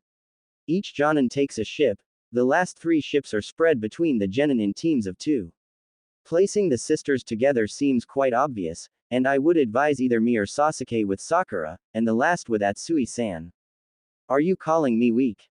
Growled Sakura. No, but you just went through a traumatic event, and might freeze up after your first kill. I'd rather place you with someone I know can protect you until you snap out of it than with someone whose capacities I know nothing of. I do not mean to insult your abilities, Atsui-san, it is a matter of peace of mind. No worry, I understand. So, who am I gonna work with? Blondie or Broody? Now Sasuke was hesitating. Atsui was beginning to act all smartass like Naruto, but on the other hand Sakura would piss him off to no end if he saved her. It's alright, Sasuke. Go with Atsui-san, at least he won't ask you out if you save his, unless you swing that way, of course. Said Naruto with a smirk. Atsui answered with a small laugh. Nope. So, we're good. Yugito and Kakashi looked at each other and nodded. Quickly, the teams went to the rock arch and waited for their praise. The fabrication of the poison had taken some time, so the 5 ships should arrive shortly. Looking at his right, Naruto tried to evaluate Sakura's state of mind. Sakura, if you think you won't be able to go through with this all, don't hesitate to say it, there's nothing shameful in knowing your own limits. Naruto, how do you cope so easily with all this death? My life was beyond shitty. I had my first kill when I was 6, a pedophile, but I blocked it all out until recently. Remember Mizuki from the academy? Mizuki-sensei. Yes, of course. And remember all the mess the night after graduation? Yes, but how is that linked? On that night, Mizuki manipulated me into stealing a very important thing in the Hokage's office. He wanted to take it for himself and blame me in the process. I kicked his, but during this whole shit, I unlocked quite a few unpleasant memories, including my first kill. And much more. When I remembered the face of the guy the first killed, I freaked out, completely. I wasn't able to function correctly for 3 days, and that's because Danzo-sama gave me a lil pep talk. My point is, death is inevitable in our job. The sooner you accept it, the better. Sakura nodded slowly her head. She hadn't imagined that Naruto could have had such a difficult life, she only saw the bright and idiotic facade, never going deeper. She looked at the Hyuga twins, wondering if their cold acceptance of death was also a result of their lives. As if sensing her thoughts, Hanabi looked at her and smiled. But her smile felt hollow, empty, fake. Wondering why we don't care about all the blood. Sakura nodded. Tell me, do you know what a Jinchuriki is? Hanabi. Oh please Yugito, it's not like the fox ears and tails aren't giving it away, we didn't have that when we were abducted. It is, after all, one of Kumo's wonderful gifts to us. Said the young Hyuga bitterly, causing the elder blonde to stay silent. Hey, so, you know what it is? Sakura shook her head weakly. You see the Biju, like Kyuubi. It's no use killing them, they reform. So mankind went for the next best thing, sealing them. And since these masses of chakra are beyond badass, a simple thingy wouldn't be enough. So they're sealed in people, those are Jinchuriki. Is that what you and your sister are? Nope, a Jinchuriki isn't supposed to take on characteristics from the Biju they jail. Wait, if a Biju is too strong to be killed? Said Sasuke. What happened to Kyuubi? Naruto snorted. Guess who's the lucky guy that was born that night? He said darkly. S-class secret. Talking about it is punishable by death. My life is shitty enough with 75% of the adults glaring me to death. Sasuke looked at Naruto with wide eyes, shocked beyond belief. Yugito on the other hand looked sympathetic. You can tell the fox that Matabi said hi. Naruto seemed to space out for an instant before refocusing. Kyuubi says hi too. Snorting that he didn't forgot the catnip beer. Yugito facepalmed and muttered something, causing all those around to look in either surprise or amusement. Naruto, should you have mentioned an S-class secret in front of a foreign team? Asked Sasuke cautiously. Yugito-san already knew, we container can immediately tell when another is nearby. The only mystery was which Biju we held. Yugito nodded in agreement. Alright, let me get this straight. Said Sakura. My teammate has some oversized seal on him with the Kyuubi behind it. Yugito-san also has a Biju and said Biju apparently gets high on catnip. Okay. But then, what are you two? Failed pseudo Jinchuriki. You see, Kumo had two idiots who tried to kill the Nadaime Raikage, Ginkaku and Kinkaku, the gold and silver brothers. These two also tried to take on the Kyuubi when it was still free, and ended up swallowed. They fed on the fox's stomach for some time until it just threw up and put them back out, but the idiots had gathered some of its chakra in them. They were pseudo Jinchuriki, with independent pieces of Kyuubi's chakra trapped in them, like some sort of smaller Kyuubi. I believe the max they had was 7 tails. Anyway, after their failed coup d'etat, they were captured and jailed. Kumo looked for a way to use their power. And then, one day, they abducted 2 cute little girls from Konoha. From then, Hinata took over. We were precious to Kumo, they needed us to be as resilient as possible, so they thought that associating the Kyuubi's chakra with our Byakugan would be a good way to ensure we would survive as long as possible to pop out a shitload of little babies and reverse engineer Juken. They were confident in their ability to brainwash us into being loyal to Kumo. We were 4 when they sealed it in us. 10 hours of pain, non-stop. And they failed massively with the sealing. The fox's chakra reacted strangely with ours, and as it coursed through our chakra coils, it mutated us into what we are now. After that, they tried the brainwashing, and ironically, the fox's chakra forbade it. We were completely resistant to any brainwashing they tried. In such cases, the standard procedure is to make the people brain dead, that way you can still use the genes but you don't have to worry about any resistance. But they had invested too much in us, and extracting the fox's power would have killed us. Not to mention it would have failed since it fused with ours. So they decided to see if they could persuade us to be loyal to Kumo. Hanabi began talking again. They placed us in the care of people who had similar plight, Kumo's 2 Jinchuriki, Yugito and B, but after the sealing we had associated A's face with pain, so we mistrusted them, and basically everyone in Kumo. In the cloud, people look at us either like we must be raped on sight or like we're failed experiments who should have been put to death, and there's a group that regularly tries to hurt us. The constant whooping Konoha inflicted on Kumo didn't help, since these idiots blamed it all on us. We needed some way of retaliation, and we went for pranks. But not the harmless pranks, each and every one of them was obviously designed to kill, but made with non-lethal material. That way we killed half of Kumo's Chunin forces, 3/4 of their Jonin, the whole academy, students included, the Raikage and the whole council, along with 3 of the 5 great clans in Kumo. Strangely, after that, we began to be left in peace a lot more. Basically, we had to fight every day for our peace, said Hinata softly. And during our years in Kumo, we also had to kill quite a few people who tried to hurt us. Hardship and bloodshed are 2 old friends to us, so it doesn't really bother us. Now, you probably understand why we don't care about killing. We don't know them, they are just threats to our existence, and as all threat, they have to be eliminated. Finished the young girl coldly. Kakashi looked at Yugito uneasily. Your village really did a number on them. Don't remind me. It makes me sick each time I think about it. I still don't understand what went through A's head when he decided to have them abducted. I don't think I'll ever understand. Oh, well, these 2 have taken their revenge. Throughout the academy, and even a little before, they literally swamped him with paperwork. How can some paper be dangerous? Asked Sasuke skeptically. Simple, brat, answered Yugito. They caused so much trouble every day that I had to spend all his life in his office, with barely 3 hours to sleep. He didn't go home at all in the last 4 years. I heard he's considering his workload right now to be a vacation. Hinata and Hanabi smirked smugly, proud of their handiwork before Hinata activated her Byakugan again.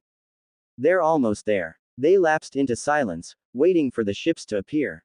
Once all 5 ships were in sight, they quickly assigned each group or Jonin to a ship, and jumped down. While falling, Kakashi took out 2 kunai and threw them, killing tow pirates. He then whipped out 5 shuriken, eliminating as many thugs.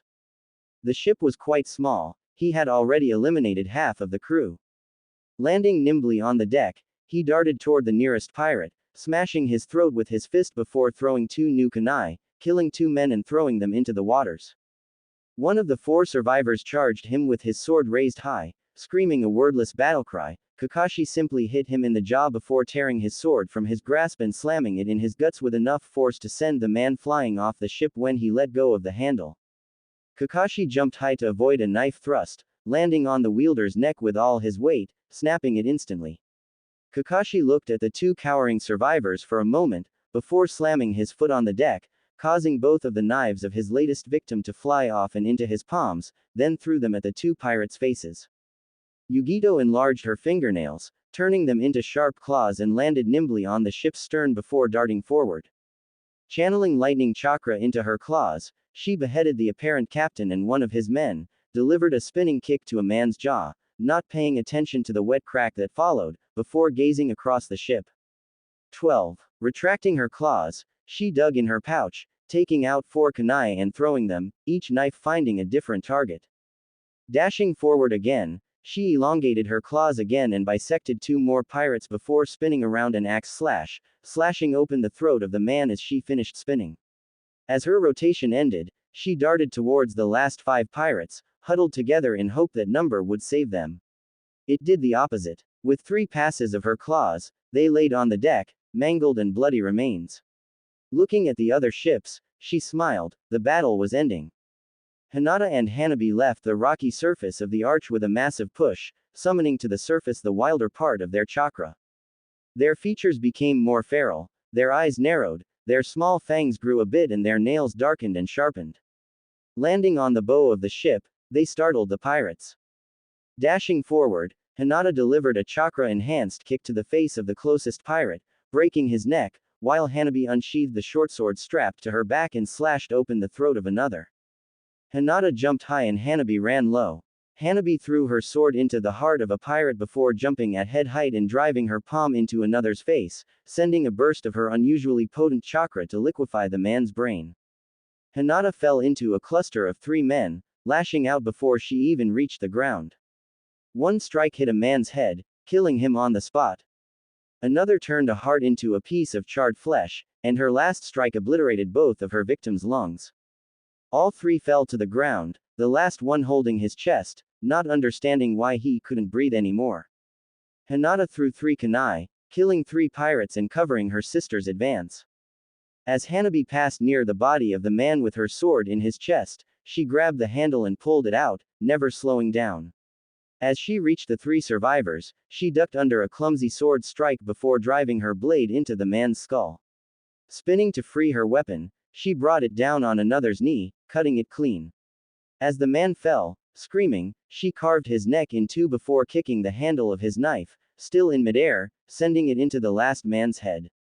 Sasuke and Atsui pushed off the rock and landed directly on top of two pirates, crushing their spines. Sasuke darted to the stern, Atsui to the bow. Atsui unsheathed his sword in one fluid movement, carving through the chest of a pirate, from left shoulder to right hip. Dashing forward, he slashed at a man, taking his head, before rolling under a double thrust of swords. Passing between his assailants, he spun while rising to his feet, cutting them both in half, before completing his rotation and dashing to his next target. With a rising strike, he carved the man in two, spinning on his heels and stabbing his sword through his next opponent's jaw, piercing the brain. With a tug, he freed his blade and jumped, beheading his last target. Sasuke jumped from his victim's neck, unsheathing the chikudo strapped across his lower back. As he neared the deck, he swung his blade at the shocked pirates, beheading two of them in one swipe. As soon as his foot touched the wood, he was moving again, cutting a pirate in two, spinning around the falling body and the blood, cutting off another man's arms before kicking the handle of the sword, sending it through the man's head before he could scream.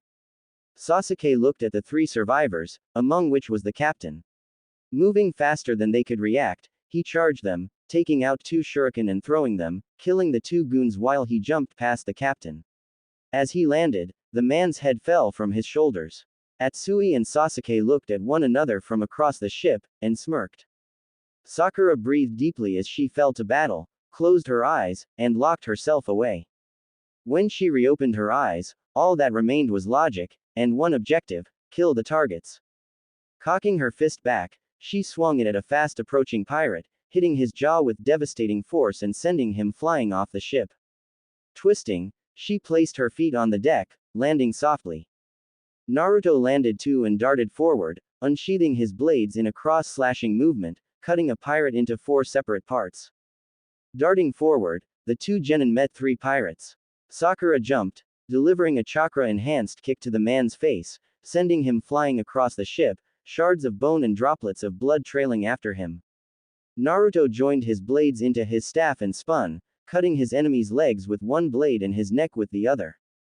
Sakura, taking advantage of the last man's shock, drove her fist into his ribs, sending him crashing into the rock cliff and peppering his organs with his fragmented ribs.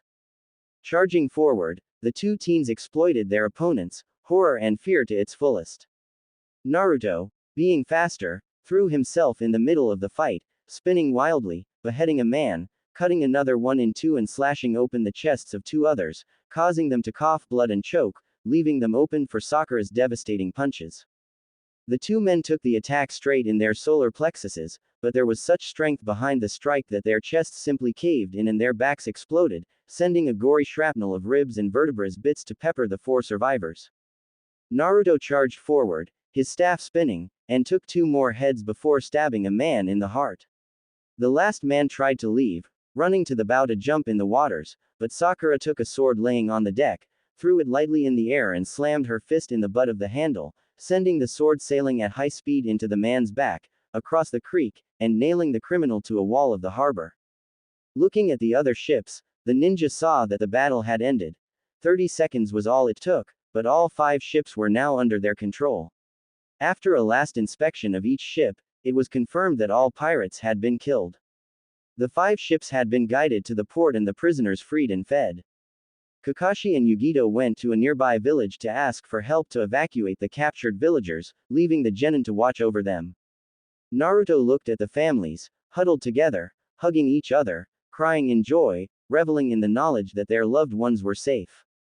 He felt cold. Seeing all this happiness just reminded him of his life, of what he missed.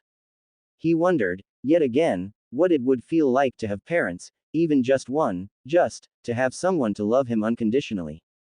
Looking to his right, he saw Sasuke's impassive face, but in the Avenger's eyes, a glimmer of jealousy laid. With a sigh, Naruto returned his gaze to the crowd below. He wondered what would have happened had his life been different. Would he have ended up as some sort of evil lord with an army of imp-like thingies and a massive perverted streak?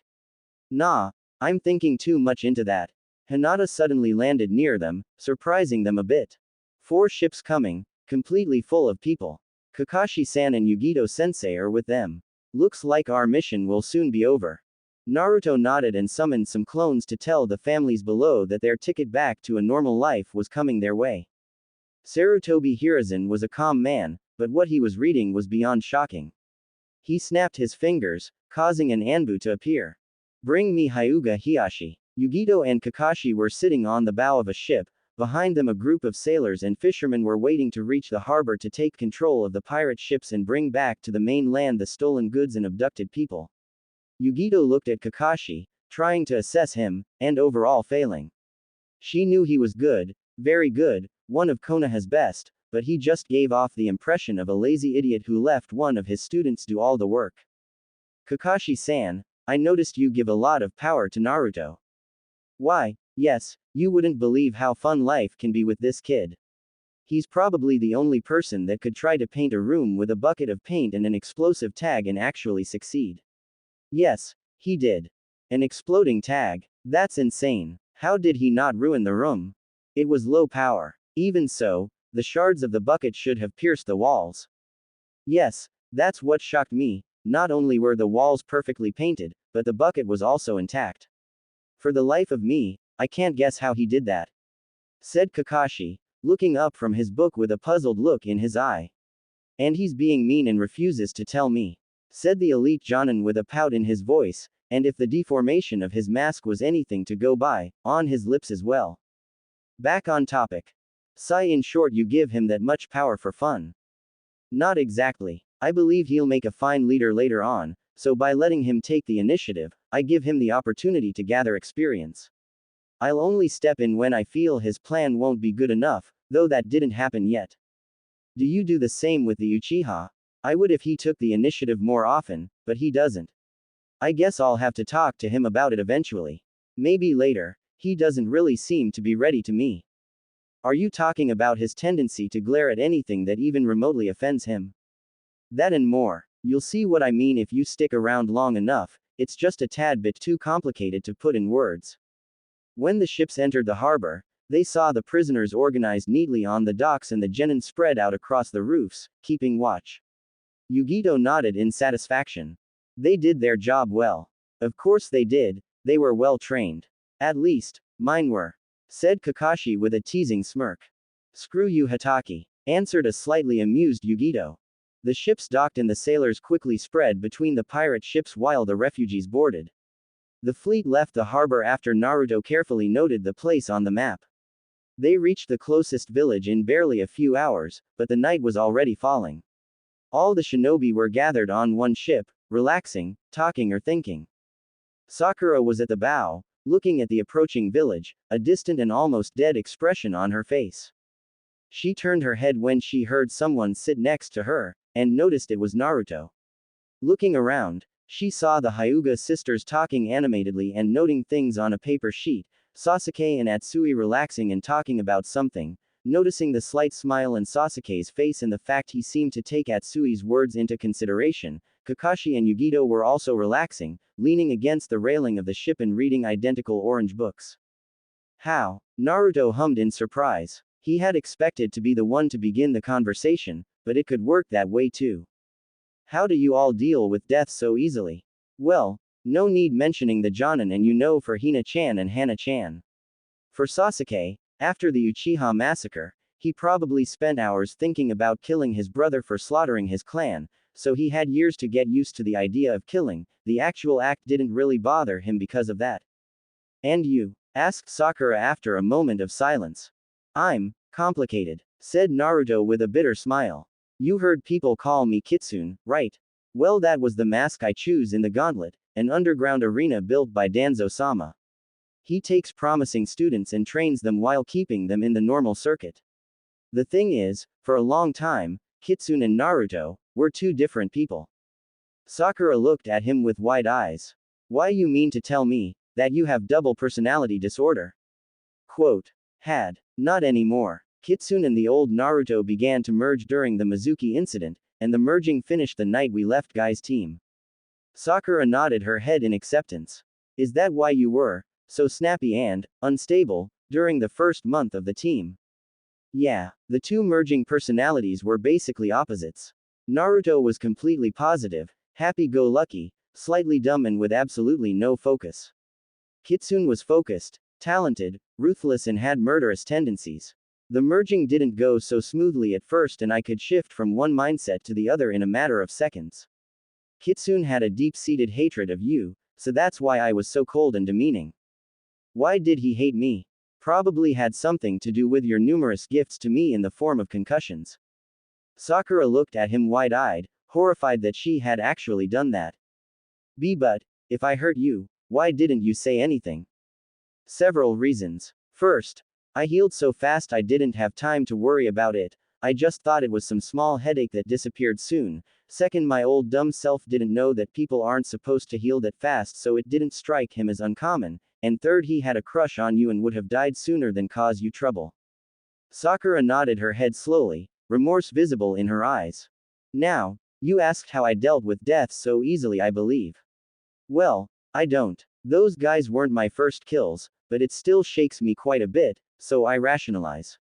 Besides, I received special training in the gauntlet on how to accept my first kill more easily.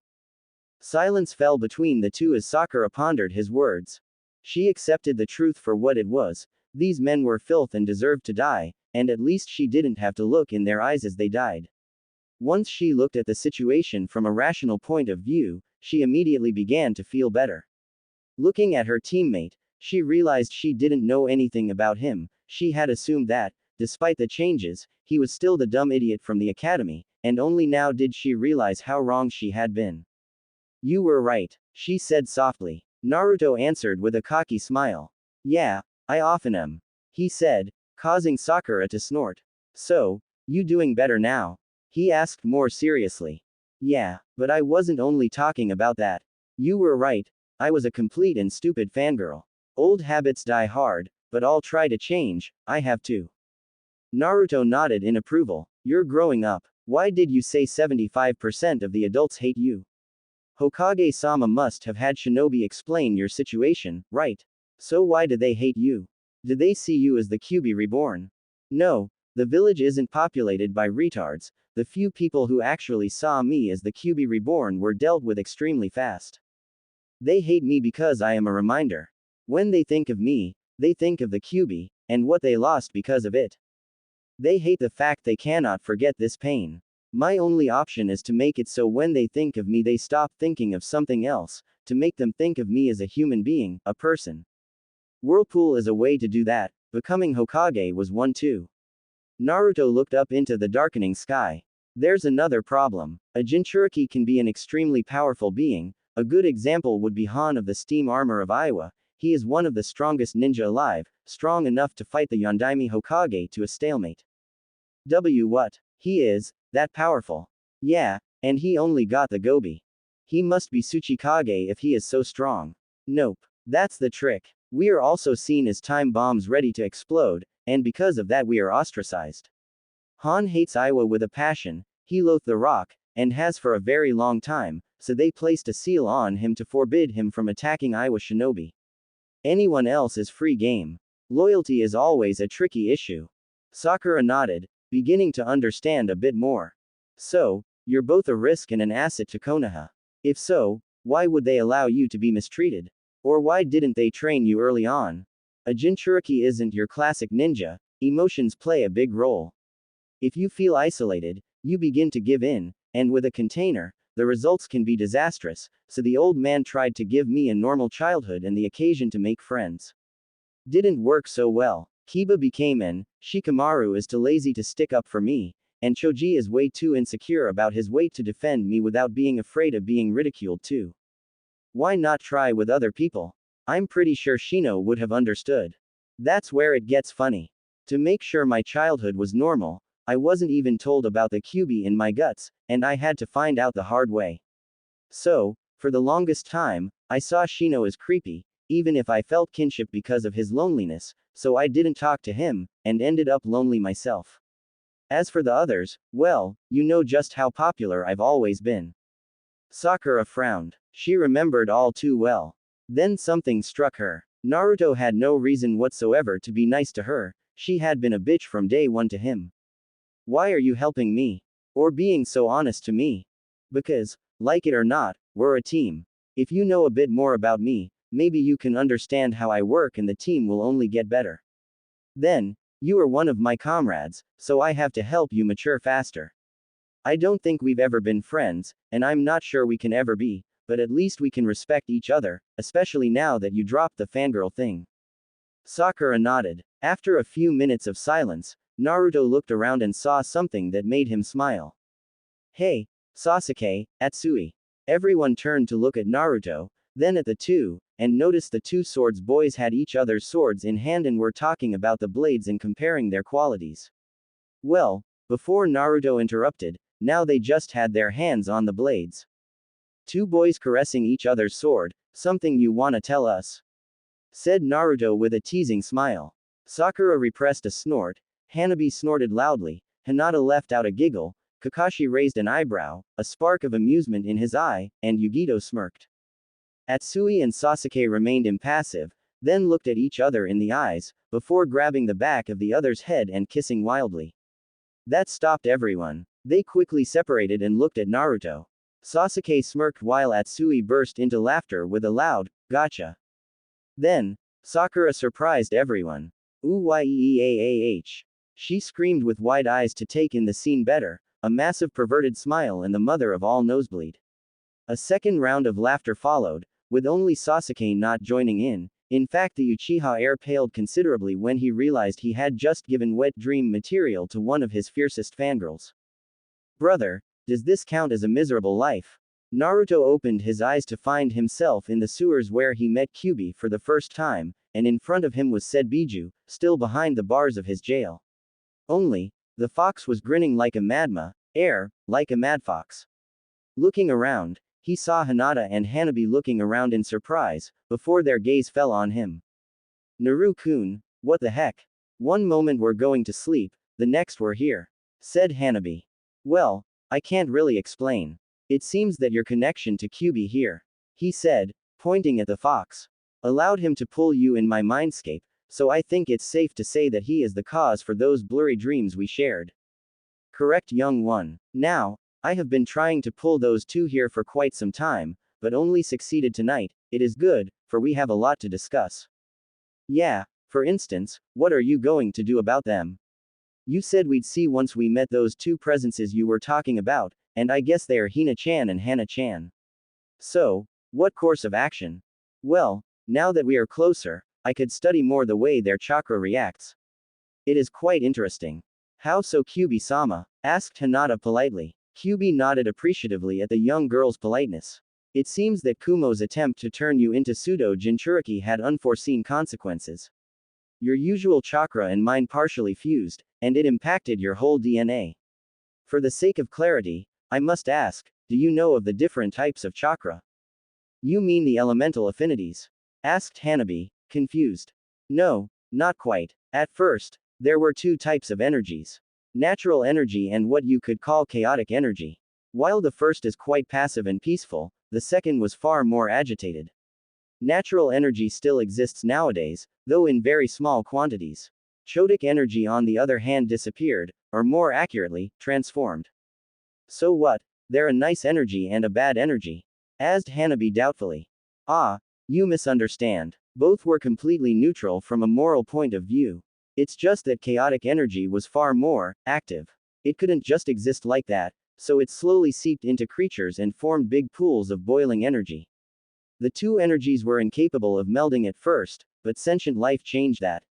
The humans found some of those pools of both energies, and began to use them for rituals. How do you know all that, Kyuubi-sama?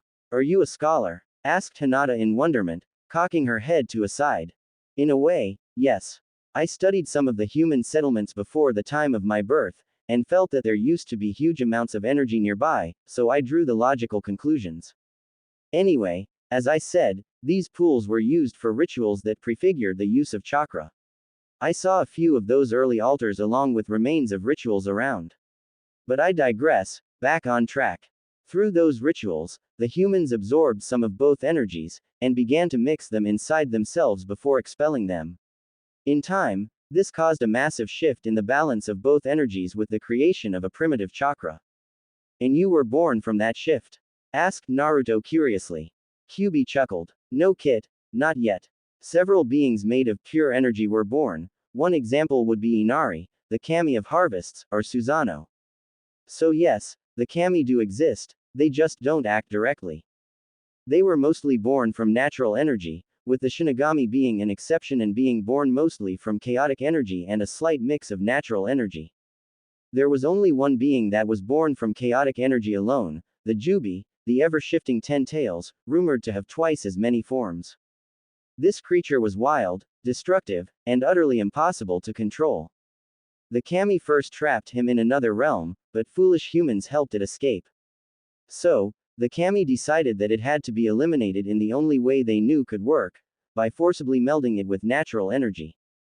For this purpose, they elected a champion, a man that was a priest, one of great power and pure heart, that preached peace and unity against the threat of the beast. That man became later known as the Rakudo Sennin. Wielding natural energy and the gifts of the kami, he battled the beast over land and sea, and finally defeated it, subjugating it and forcing it into submission by sealing it into his own body. Ah, I think I understand, exclaimed Hinata. This is why the sage is credited with the discovery of chakra. He used the Jubi's energy and melded it with the natural energy the kami taught him to wield, thus creating chakra and forcibly calming the chaotic beast. You catch on quick, young one.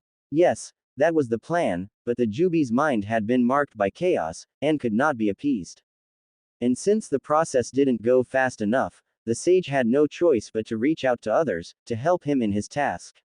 To reward them, he bestowed upon them the gift of knowledge, teaching them how to create chakra of their own while releasing natural and chaotic energy around them to allow them to create the chakra. The more students he had, the faster it went, yet his whole life wasn't enough. I doubt the man would simply await death without a plan B. Right, your kit. Chuckle old man Rakudo was a smart one, and he believed in preparation. He split the Jubi into 9 beings, the Biju.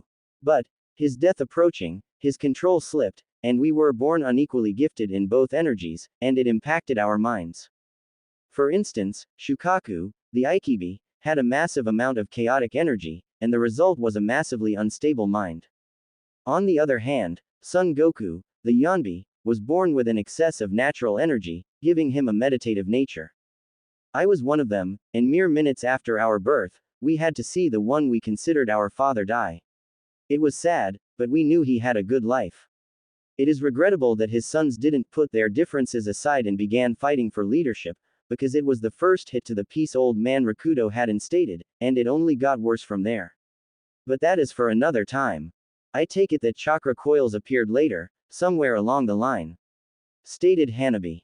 Yes, they did. With the old man's death, a lot of chaotic energy was released, but it didn't cause too much of a fuss, with his many students around to steadily meld it with natural energy. With time, chaotic energy disappeared, and only a small piece of natural energy remained. In their stead, there was the energy used in senjutsu, the nature chakra. That leads back to the different types of chakra that exist. Depending on the balance of natural and chaotic energy at their creation, the chakra are different, with different levels of potency. But, Kyuubi-sama, what of the chakra in our coils? Asked Hinata. Is it not produced by our cells? No, not exactly, it is transformed by your cells. When you absorb food, you also absorb the nature chakra in it, and it is then processed by your cells in 2 different ways. Most cells produce an equal amount of spiritual and physical energies, while muscle produce only physical energy and neurons produce only spiritual energies. And that brings me to the different types of chakra. Nature chakra is everywhere around you, you are so used to it that you don't pay any attention to it, and you need harsh training to actually feel it and use it. It is extremely potent and elementally neutral, but is watered down and marked by an element by your bodies when processed. Human chakra, you know best, so I won't talk too much about it. Then, there is Biju chakra, it differs from one Biju to the other, but it is always very potent, more so than nature chakra. The more tails a Biju has, the more potent their chakra is. Do you understand? All three teens nodded thoughtfully. So let me get this straight, said Naruto. They have two different types of chakra. Yes, they do. But so do you. Contact with Biju chakra always cause minor mutations. For instance, you, Naruto, produce some of the Biju chakra coursing through your coils, but only a minute amount. Should I be removed from you, the amount would be too small to regenerate, and that is what is so different with Hinata-chan and Hanabi-chan. They can actually produce Biju chakra, making them the first hybrids between a Biju and a human. It should never have happened, but it did, and because of this, they are kin to me. Protect them, help them, and I will fight by your side willingly and support you with my strength. Sounds good. Say, do you think you could also teach the girls a few things?